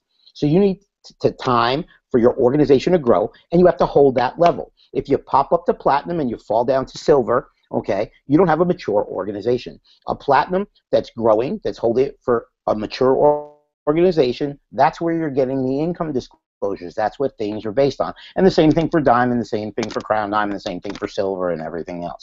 So the way you make money in skinny body care, if you want to make money fast, is sign up a lot of people. Sell gold packs and silver packs. Buy 2 get 1 free and buy 3 get 1 free, because you're going to get the fast starts, and that's going to be a good supplemental income. Okay, what your goal is to keep getting up to each level. Is you sponsor like mad, go wide, rank up. I did it. It's like a Christmas tree from the bottom up. Go wide, rank up. Go wide, rank up, go wide, rank up. Now, going back to where you're taking a barometer of your business, when you go wide, if you went wide and you're not ranking up, what do? You go wide again, because you don't have anybody duplicating. You're a massive sponsorer, something like that. You're a good person to sponsor. What happens is I know people who are tremendous people at sponsoring people. I mean, they can blow me out of the water. I mean, these guys are just hardcore sponsoring, but they get no duplication. And then I know people who sponsor a few people, and you don't see them, but the people that they sponsor are quality people. You're trying to find a happy medium because you're looking for the better person. For example, Tim Miller. Tim Miller joined the business in January of 2011 when the company started. The company started on January 20th, 2011. The reason I know that date is my birthday is January 19th. Not 2011. So Tim will tell the story, and you've heard him say it, who's the Crown Diamond. Tim has sponsored over 300 people. Tim has 13 people left out of those 300. And his organization in customers, I believe, is somewhere between 20 and 25 or 30,000, I think he's got. And somewhere distributor-wise, I think it's about 20. Yeah, because we discussed this in Vegas. 20,000. That's what he has on total number or whatever. But he was a person who sponsored 300 and some people over his now whatever, a little over 3.5 years into the business. So when you're going wide, getting the fast starts, and you're ranking up, you might have some runners. That's what you're looking for. Once you identify those runners, you want to run with them to achieve their goals, okay? Okay, to provide value to them to hit their goals. Pete Delmonico got in the business a few hours after me. When I contacted Pete and said we were going to run with this, asked him what he thought, he said, I'm all in. I got some weight I want to lose. I was going on vacation the next week. We had to go to a wedding in Arizona. Pete, I ended up, because of Pete's growth and some of the stuff that I was doing, we ended up hitting platinum in our first 2 weeks. And then right after that, Pete said, I'm going for diamond. Pete had this growth, and I was actually away. And when I came back from Arizona, Pete gives me this whole breakdown on he's going to hit diamond. And I actually called Tim, and Tim and I kind of laughed, let him think what he's going to want to do. There's no chance he's going to hit diamond. And everybody knows the story. Pete hit diamond in 42 days and broke the record. And he made, I even said to Pete, in a kind of a nice way, I guess, is there's no chance that you're hitting, I said some other words, but no chance you're hitting diamond. He's, no, I'm going to do it. And he said, all I need is to do this. And if I get this person here, and if they do that, and I help them do this, and we do this amount of gold packs per day, boom, boom, boom, boom, boom. And he let his team know that he was shooting for it, and everybody did it. And he reverse engineered diamond. He knew he needed 50,000 in volume. He knew he needed 3 platinum legs. He knew those 3 platinum legs each needed 3 gold legs, and then so on and so on and so on. And he went there and he found out who his 3 platinum legs were going to be. Now, if you could do it with more platinum legs, it's better because you have a safety net. And then he went to those platinums. He said, let's sit down and let's develop a game plan on the phone. And he did it right away and went through. And everybody was shooting for the same thing. They needed 13 gold packs each per day. And I'll be damned, he did it.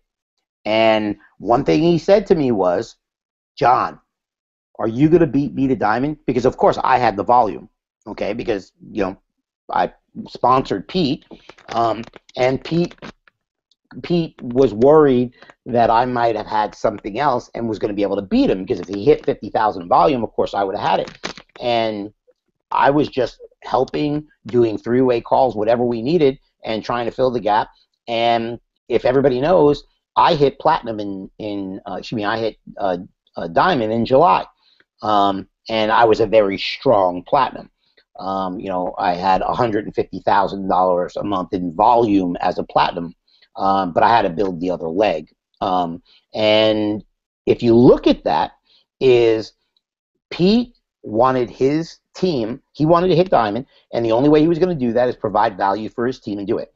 Okay, so he went wide, found out who his leaders were, and ranked up. And it's a perfect scenario because he went extremely wide. He can tell you better on one of the hangouts he eventually does here again, because I think he was on one with you a couple weeks ago, I think the week before me. But he'll tell you the exact numbers. I could look back. But he went wide, found the 3 people, and ranked up. And now he's doing the exact same thing because he wants to build for the end of the year. You know, he wants to build to crown. So that's what you have to do. Now, when you do that, okay, you're with in network marketing. Yeah, you can get rich, extremely rich, and make a lot of money going wide because you're matching, and then you're starting to match on everybody in your organization, and I'll touch on that in a second.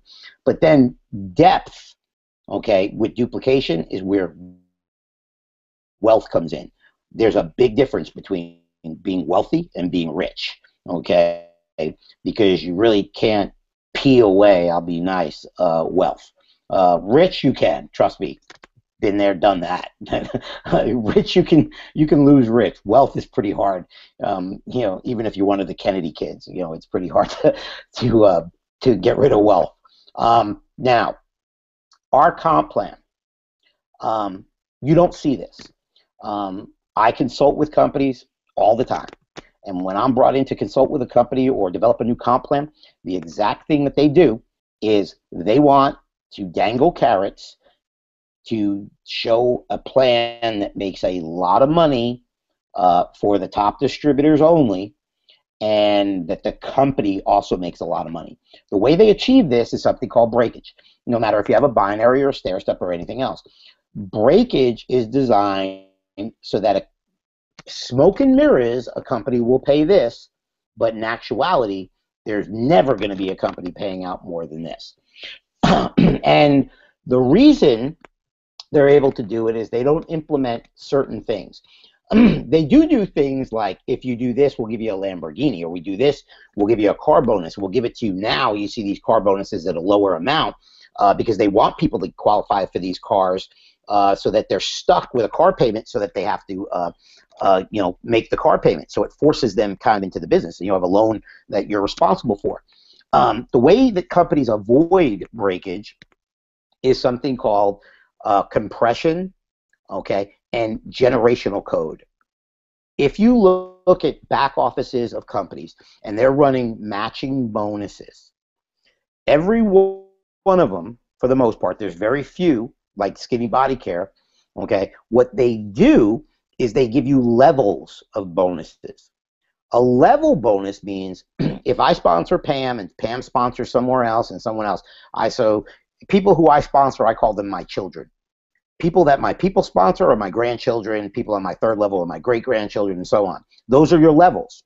Now, in companies that have matching bonuses with levels, okay, and you're matching on a certain amount of levels, well, here's what happens. If I sponsor Pam and Pam sponsors Bill and Bill sponsors Tom and so on and so forth, down 7 levels, and I'm in a level match company, or I'm on a title match company. Let's say I'm getting matched on my diamonds and golds, but that diamond or that first superstar comes in on my 7th level. I basically have 6 people in between me and the superstar blocking my income. And that means the company doesn't have to pay out those bonuses. And if the company doesn't have to pay those bonuses, is it out there to earn? Absolutely. Can it be earned? Absolutely not, unless I get those 6 people to quit. And I've been in companies where I've paid people big checks to quit, because we built companies in the 90s where that's what it was. And by one person quitting meant an extra $100,000 or $200,000 in income to us. So for us to write a check to $25,000 for them to quit was done all day long. We'd go to dinner and we'd have one person speaking, and that's the ugly side of network marketing. And the company wouldn't do anything. They wanted those people in between. So let me give you a scenario. I bring Pam in. She's gung-ho. She loves the product. She's losing weight, everything else. She starts to tell her friends she does it, and she sponsors a few people, and they sponsor a few people. And then all of a sudden, all those people quit. Pam loves the product, but life comes up, and she doesn't want to build the company anymore. And that same thing for her organization. But they just happen to luck out and have that person down deep. I'm losing all my money, and the company's absorbing it. Now, what does Skinny Body do? We have generational match. Generational coded match. What does that mean? If I have a customer who loves the product or a distributor who's not doing anything, it doesn't make a difference. The computer searches down, and I get matched depending on my current title. Back in the back office, you can look at the specifics on every bronze and silver and gold, multiple bronze, silver, gold. So what does that mean? If I have customers and everything else in between and non-working distributors, and my first gold is all the way down there, that gold is just like he's on my front line. And that goes for the next gold and the next gold and the next silver and the next silver and the next silver. The computer searches down based on title, then I'm done. So if you have an unranked person in between you and a diamond who's on your 5th level, doesn't make a difference. That diamond is just like he's on your 1st level. And guess what? I get paid on the next diamond underneath them, and the next diamond underneath them, and the next diamond underneath them. That's what generational code is. So, how do you make big money in Skinny Body Care? First, fast starts in the beginning so you can survive while you give your time in your organization to build and mature, and then the matching bonus. All the money's in the match because you match their matrix checks. Remember that. Now, I've been in the company 6 months. On next Thursday, I won't do the math again because I saw somebody said don't let them do math again in the chat room. But all right, let me take a sip of water here. I lost my train of thought. I've been in the company 6 months. And if you look at my back office, I have right around 3,000 some odd people, um, and I have matching checks. So one thing I encourage you to look at is I'm getting matches on hundreds and hundreds and hundreds and hundreds and hundreds of people every week. Thousands now, I think, something in thousands. But if you look back in the back and you click on your check, if you've been in the business for 2-3 months, look in the back and you can start to figure out the comp plan, because what you'll see is bronze and silver, and you'll see the money that you're making on how it exponentially grows. But then you'll start to see all these names when you click on the check and you see the breakdown, and you're going to see 90 cents, and you're going to see all these little amounts of money, and they're going to keep going down and down depending on how many people in your organization. All those checks are what you're matching on those people based upon your level. But when you start to understand the power of it, you don't have to be in the company a long amount of time, and you don't have to have a super long business. Okay, you be in the business a super long time or have a super amount of people in your business if you give your organization time to mature. Why? Because your matching bonuses is based on matrix, and your matrix is not going to be big in the first 30 days, 60 days, or 90 days.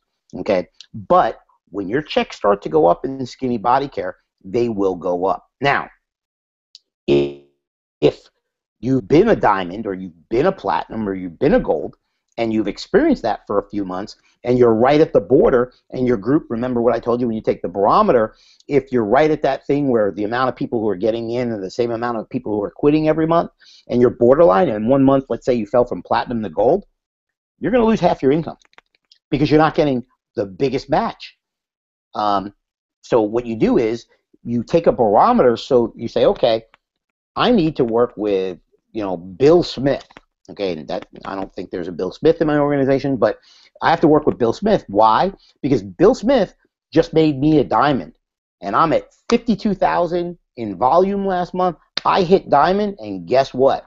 One of my platinums was at 10,050 in volume. He just made it. Congratulations.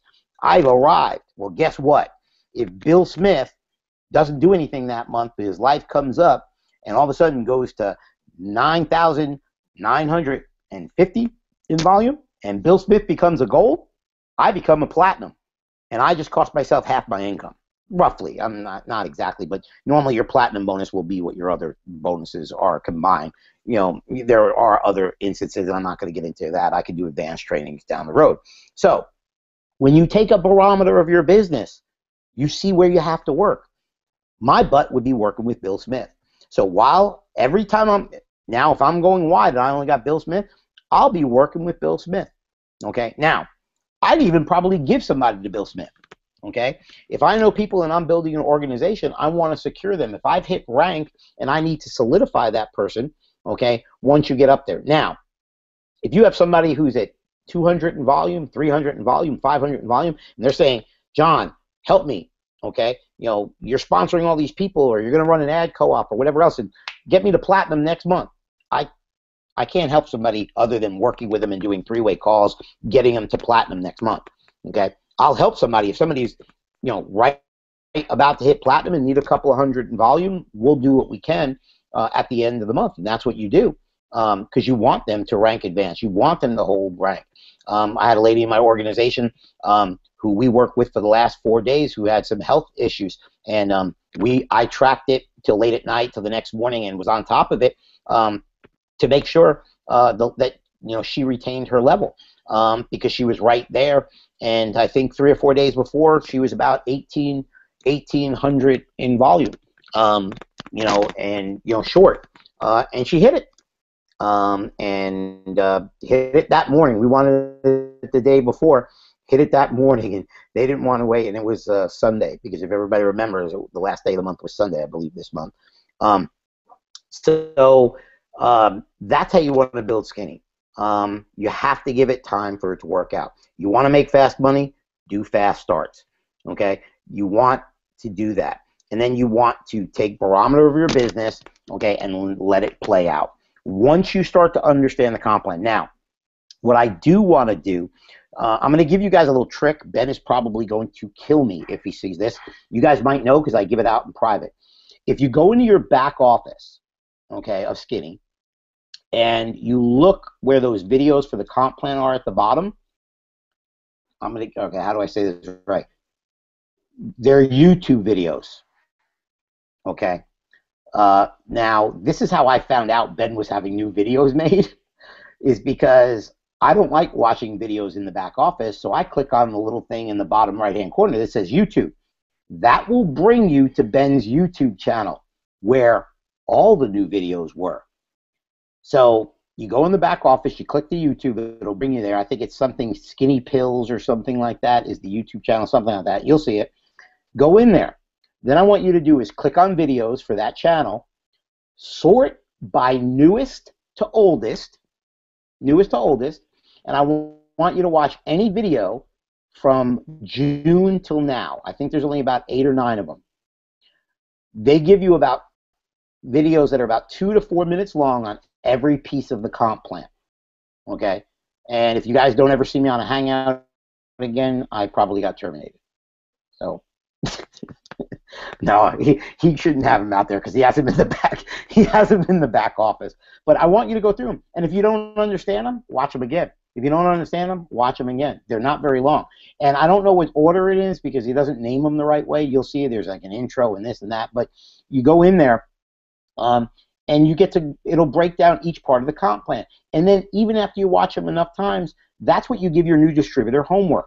And give them realistic expectations. Stop telling these distributors, okay, that you're going to make $4,000 a month as an average platinum, okay, in the first 30 days if they hit platinum. Make sure they know it's a mature organization, okay? Now, if there's somebody like a Crystal Taylor who can go out there and make $1,000 a week in fast start bonuses or something like that, more power to you. But there's very few people who are beasts, you know, like Crystal Taylor. I mean, that girl knows YouTube and Instagram and everything inside and out. Okay, but she also knows that her money comes from fast starts in the beginning. And is she a platinum? Absolutely. She's a 1-month platinum. I think this is her 2nd month platinum. But the majority of her money is coming from where? Okay, from fast start bonuses.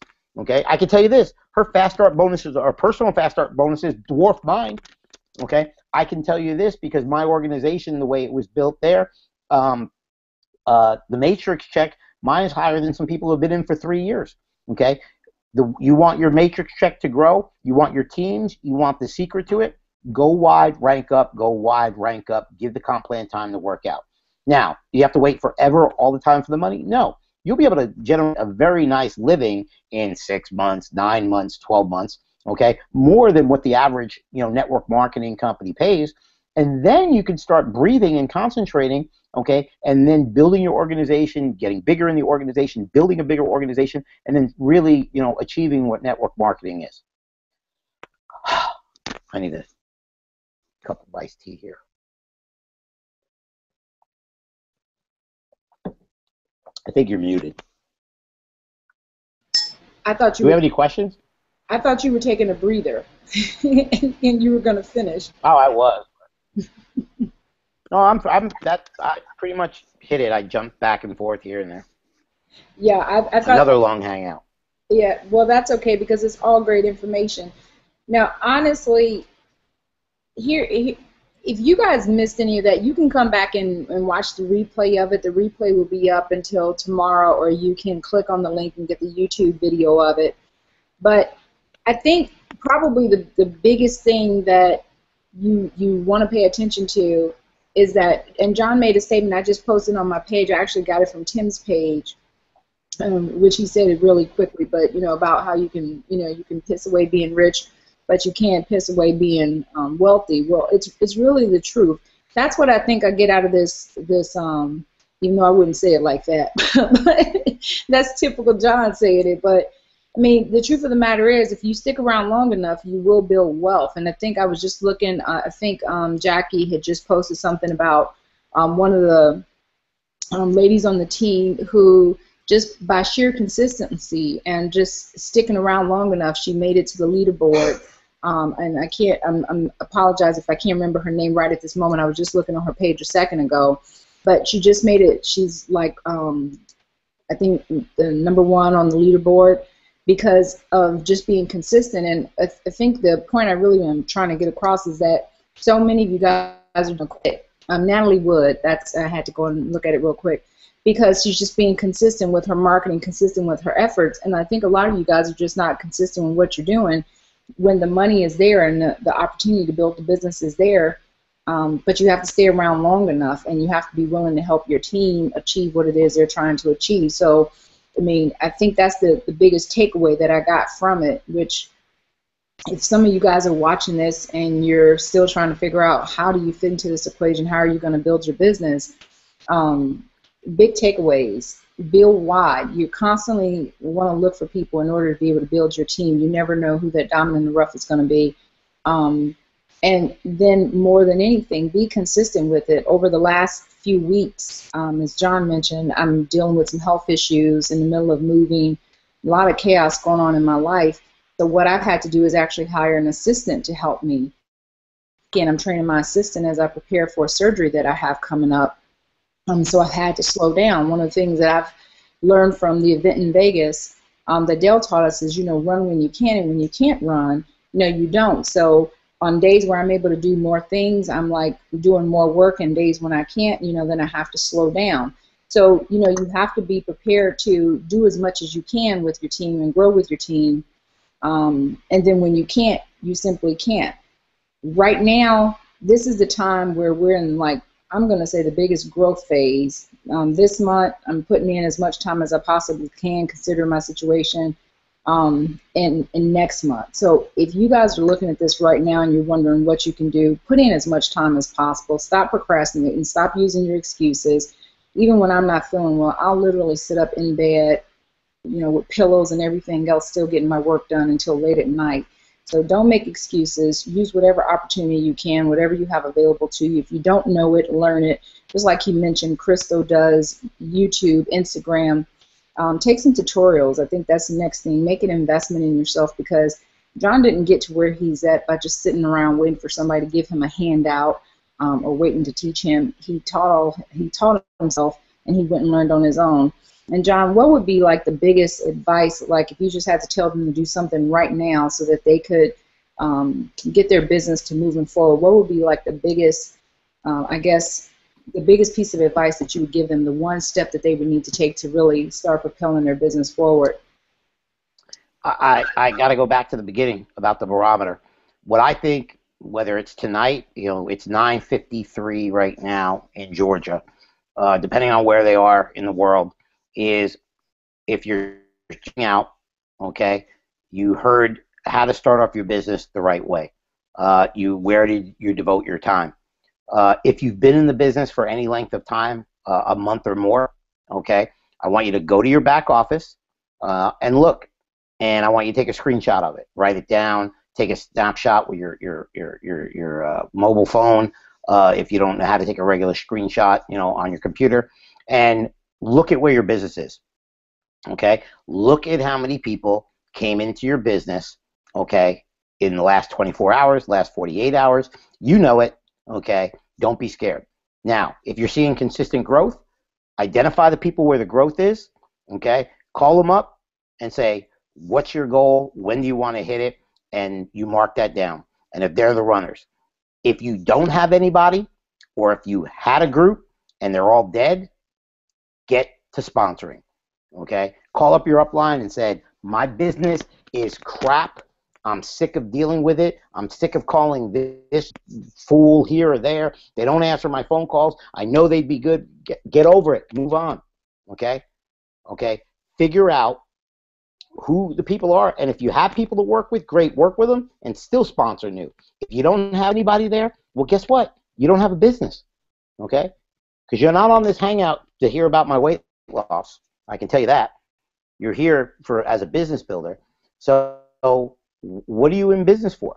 Okay? And then have some realistic expectations. Okay? I'm not saying that whatever that is for you. Say, okay, here are my time constraints. Literally, when are you building this business? Okay? What are your time constraints?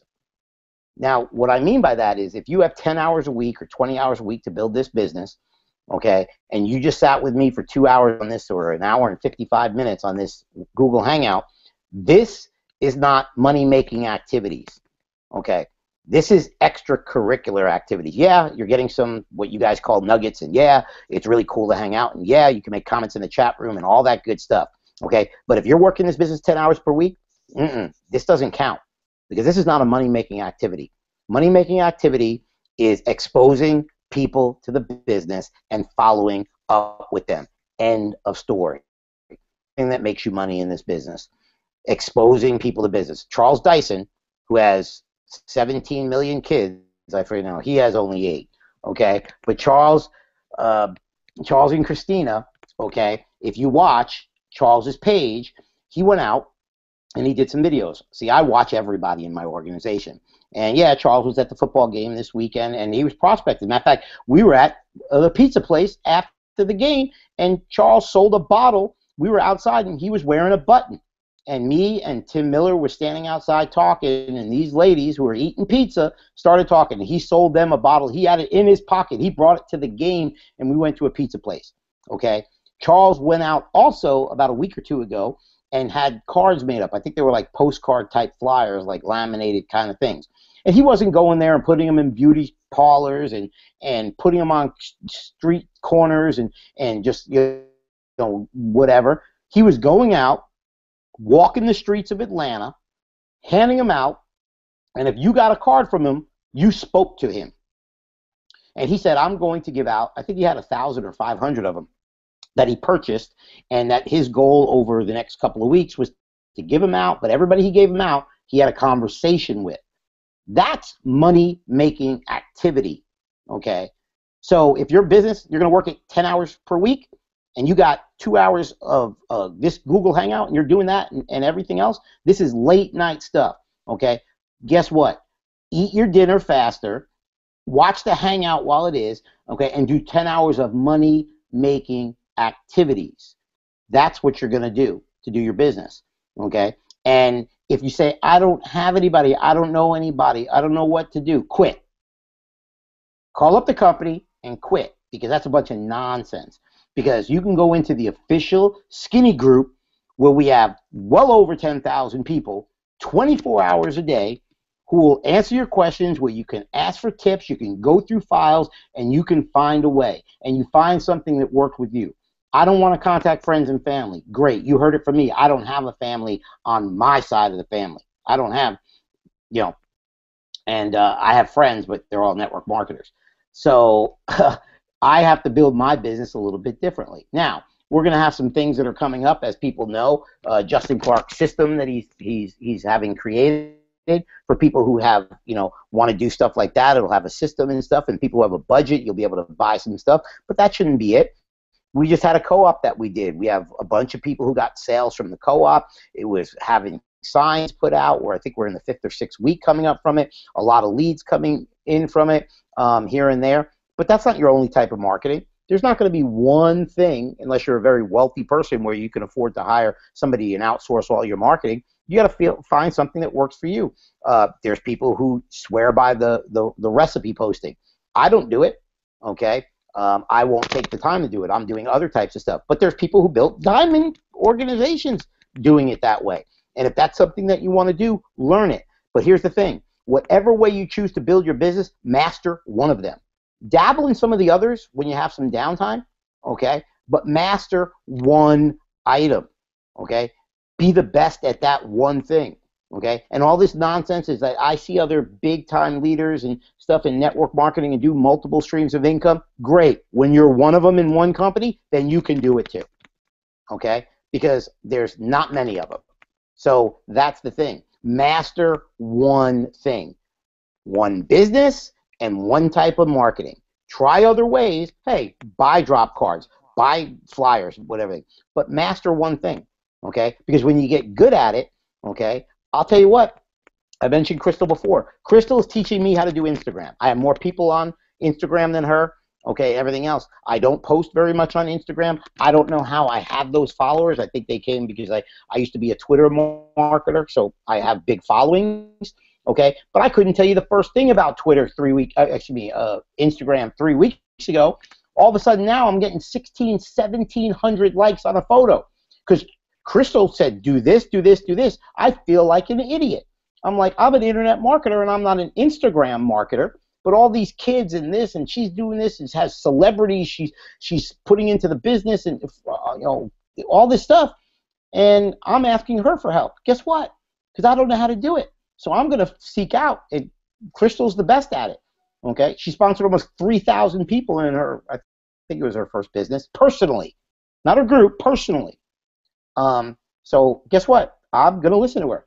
And I listened to a few things, and matter of fact, I think it was yesterday morning, she sent me a Facebook message with my Instagram picture, and I didn't know what she meant, and I put a question mark. And she said, do you see how many likes you got on your last several photos? I'm like, yeah. It was like 1,600 likes. Me and my wife were sitting there. My phone started going crazy, and I didn't know what I did. I was like, okay. She said, what did you do? I said, I did what you said. I did this thing with the hashtag, and I cut and pasted it, and I walked outside, and my phone went crazy. That's what she told me to do. And I have no idea what I did still to this day, but it worked. So whatever, and I guess I'll keep doing it. But whatever is master something, okay? Figure out what works. And here's another thing. Don't do something, okay? If you see something that's working for another person, but it makes you uncomfortable and stuff, people are going to realize it. Whether it's in an in-person meeting or something like that, you're not going to fake it, okay? You need to be doing something that fits you, okay? And some of the things you might have to learn to do, but certain things you might have to learn to do, like speak to people, okay? So that, if you don't want to speak to people, put on a button, okay? I was more embarrassed for Charles Dyson wearing that button than he was, and he wasn't embarrassed. And him and Clarence and him showed up at Starbucks when we were going there, and you got these two guys wearing skinny fiber shirts going to a football. We're going to opening day game, and everybody's dressed except they got skinny stuff on, pamphlets in their hand, and buttons. And wouldn't you know it, as soon as we get to a pizza place where 3 women are stuffing their face, okay, he sells a bottle right in front of me and Tim. And I think Tim's in the chat room right now. Okay, Tim will verify it. Me and Tim looked at each other like, are you kidding me? Okay, and wearing the button, they asked him, what's that? What does your shirt say? And he has his shirt, his back of his shirt says, ain't nobody got time for fat. Like, ain't nobody got time for that. Ain't nobody got time for fat. And that's how they stopped him. We were outside. And Pam, you were there. He asked me if I had more bottles. I had bottles in my car, but I wasn't parked near the pizza place. It works, okay? And it might be a little uncomfortable, but you have to find something. You're going to have to, if you don't want to talk, put a button on, okay? Put 2 buttons on. Put one on the back of your shirt, have a boyfriend, girlfriend, spouse, whatever, put it on your shirt, whatever you want to do. Do something until you find something that's working, okay? And then you can start dabbling in other things, but master one thing.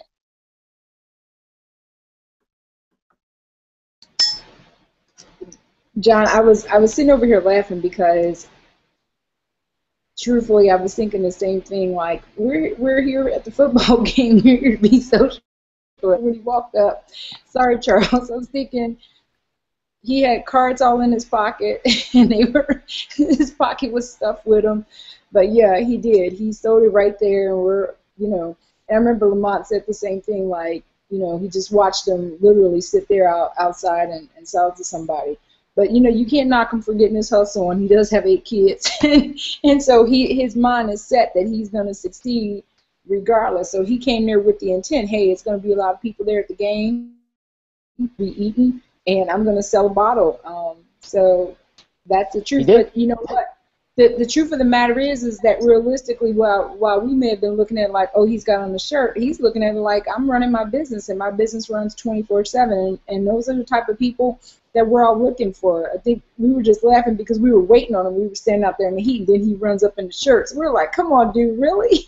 So, but he was determined that he was going to get it, and he literally got it. And both him and Clarence, but it was pretty comical. We were all just sitting there kind of chilling out at the game, and they're in there with the skinny body shirt. So, but yeah. John, again. It was amazing. Well, you know what the thing is it's the determination, and everybody goes about it differently, and I think you made a couple good points. You have to kind of do what you feel comfortable doing. I remember Charles making a comment about that he was going to go ride the martyr. Is that what it's called? I don't even know what it's called. Is that what it's called? The bus? Hmm. Yeah. Yeah. And that he was going to go. Yeah. The bus and the train. Yeah. Yeah. And let me tell you, not happening. I haven't been on like the public transportation system in a long time. We were going to do it while we were going to the game, but we ended up having, the cars pick us up. But listen, you have to do what you feel comfortable doing. He's very comfortable with doing that.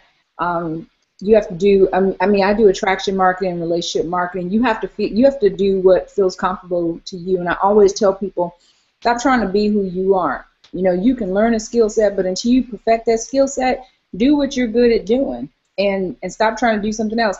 He's very comfortable with just sitting down and talking to people. He's very comfortable with just putting on the shirt, button. That's not something that I'm comfortable in my everyday, just running out and having on a t-shirt with the button on and having people stare at me and ask questions. But it works for him. And if that's something that works for you, then do it. If you're great on Twitter, then spend your time on Twitter. If you're really good on Facebook, then do it. I honestly just started up a group. I've got like 200 people in my group, and I have my assistant helping me with posting recipes, and I've actually sold some product through the group. So, you have to find out things that work for you and really make it work. But John, again, thank you, thank you, thank you. I knew that we would be really pressing it to get an hour in, but 2 hours, I'm sure they have, tons of questions. They don't want it to end, and we can always find something to talk about. But we appreciate everything that you do, everything that you share with us, and just really giving your time and your attention to the team.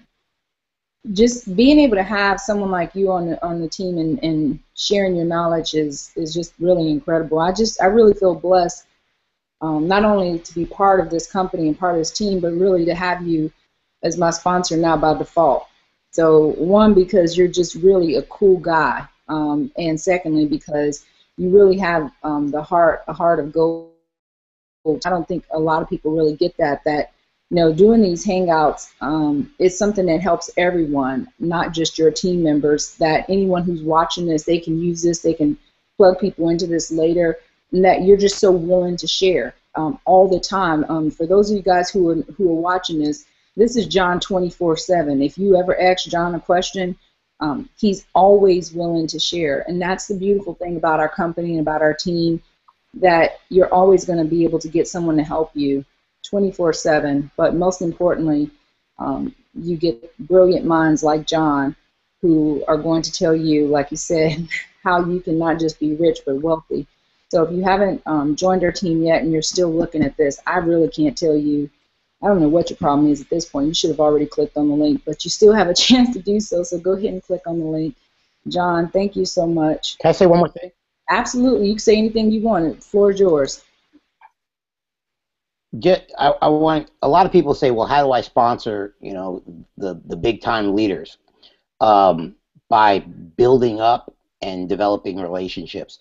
Let me just explain something to you. My organization, okay, I met Tim Miller in March or February of 2013 in Dallas, Texas, and we were at an industry event. For people who are in the company, they know about the story. But the event was boring. It wasn't a company event. It was an industry event. So there were a lot of top leaders. We ran into each other in the lobby by the bar. We ended up spending the whole weekend, cracking on people, sitting there. And we became friends. And then football season came, and then Tim was coming into town, and we became friends on Facebook. And I knew what he did. He was successful, and he knew what I did. I was successful, and never prospected me. And it ended up being where he called me to look at something for him, and I looked at something for him, and I said, well, it'd be stupid for me to provide what he wants when I looked at the comp plan, because I never really took it seriously. And, I just called it the Pink Bottle Company, but I knew he was having tremendous success. And I saw when he got his $1 million ring, because we were friends on Facebook. And that's how I came to the company, because of a year-long relationship. It was a year and a week, or just shy of a year, something like that. But here's this. Get this. people don't know this. Pete Delmonico, the diamond record breaker, not only my best friend, I met Pete Delmonico here in Atlanta, Georgia, the first week of June of 2012 at a company event, another company that I wasn't even building. I rented out a big suite there because I didn't want to drive back and forth to my house because it was here in Atlanta. And I ended up throwing a party till 5 a.m. with some of their distributors. And Pete was in my suite and hung out with me till 5 a.m. with a lot of people. And there's actually pictures of it on Facebook still. I'm not going to mention the company. And there was people from several companies, but Pete and I became friends. Never worked together, okay? And that was June of 2012. Pete and I finally worked together starting in November of 2013, so a year and a half later, give or take a month. And that's how it came from Pete Delmonico. We became friends. We met. We didn't prospect each other. Pete came to me from time to time asking me my advice on something, and we didn't start working together until I think it was November 7th of, not even a year ago. And then we decided to take on Skinny Body as a project in March.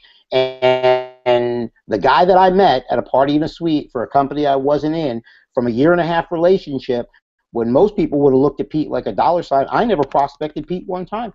I was just cool to be friends with him. I ran into him at other events that we weren't even doing.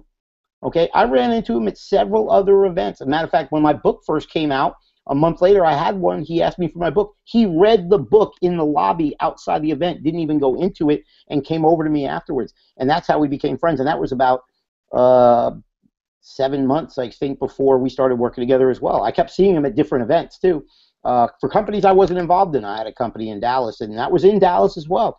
And look at what happens. Pete Delmonico, who breaks the record to Diamond, comes from a relationship. And where do I come from? I come from a relationship with Tim Miller. I didn't come from an email blast or anything else to somebody who didn't know me. It was a relationship, didn't prospect, got to know each other, and that's it. And some of your best people, if you give it time, may not join you right now. Don't look at people as a dollar sign. Will probably sometime work with you down the road if you give it a chance. And if you hang around in the business long enough to make it to work, because if you hang around long enough and you have success in the business, they're going to start getting ticked off like, man, why hasn't he prospected me for the business? Or, John, why haven't you told me about it? I have people all the time saying, John, tell me about the business. Why haven't you prospected me? I just didn't think it was for you. My approach is a little bit different. So I'm not saying do what I do.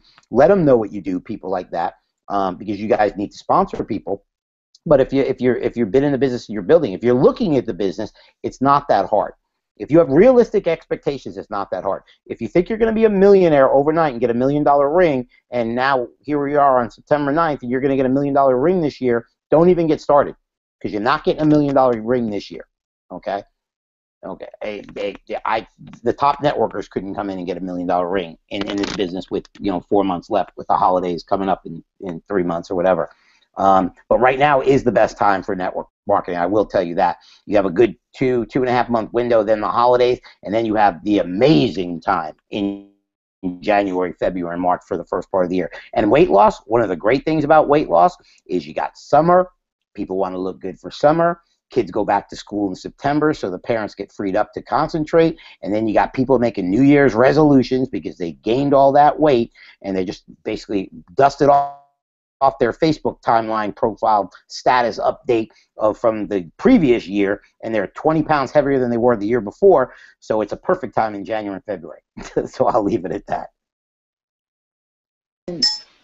John, I think that goes back to the same thing, being consistent.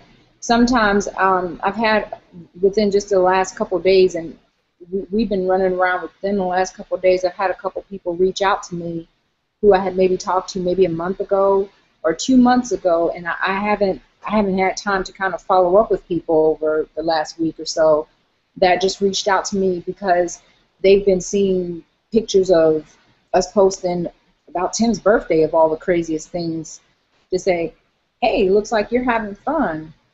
What's going on with your business? I'm interested. So the craziest thing is, even though I haven't had time to post about my business, I'm posting about hanging out with people in my business, and now they're interested. So go figure. But it's still being consistent, because now I'm showing them, hey, I don't just work all the time. I actually live. But I'm still being consistent in my business by showing them another part of my business, that, hey, I hang out with my business partners, and we don't just make money, but we also hang out, and this is what we do. It's part of the lifestyle of being able to have a lifestyle business. So, and realistically, just from the weekend, I've had about 3 or 4 people reach out to me, and I have appointments with them this week, just from over the weekend, I guess, from all the crazy hanging out we did.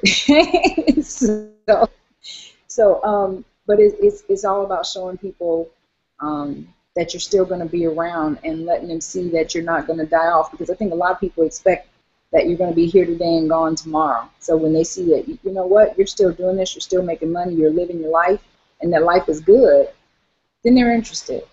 And they want to see how they can be part of it, especially when they see that you haven't contacted them back, and that you're not bugging them or tracking them down.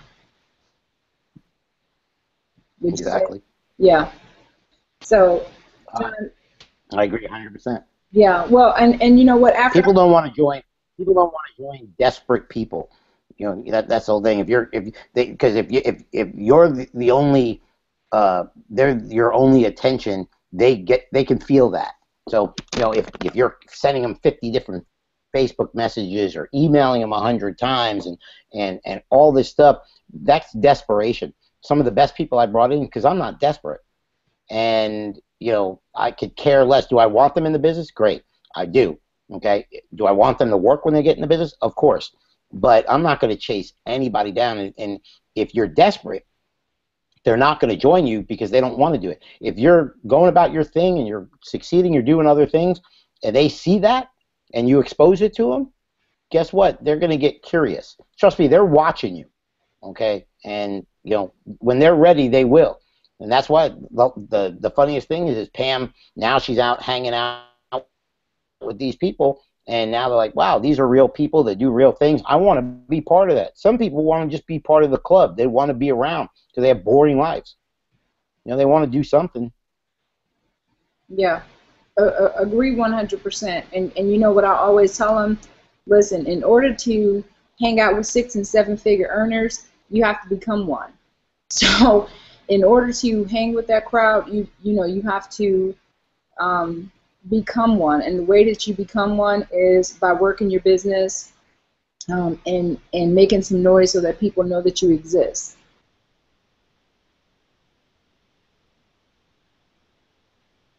Exactly.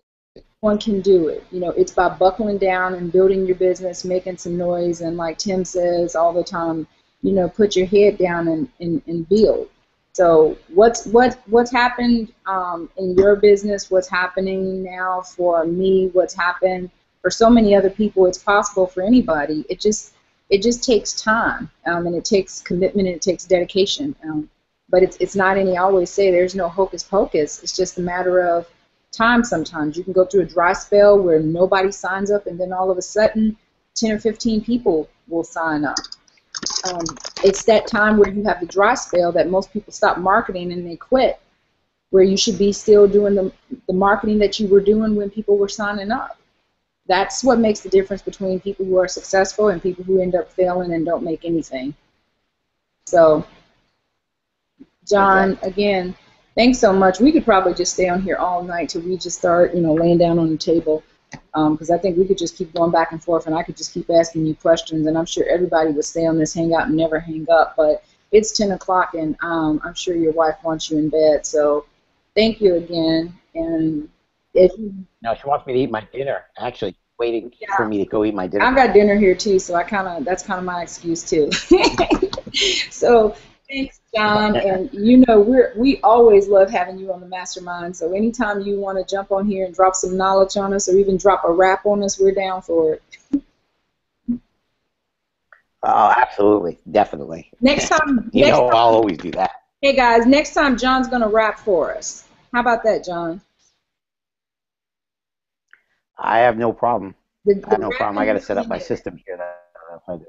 Yeah, the rapping millionaire. Thanks, John. Y'all have a good night. Thanks again, and we'll be back on next Tuesday with another Millionaire Mastermind with another one of our great leaders in skinny body care. Thanks, John. You guys have a great night. Thanks. Good night, everyone.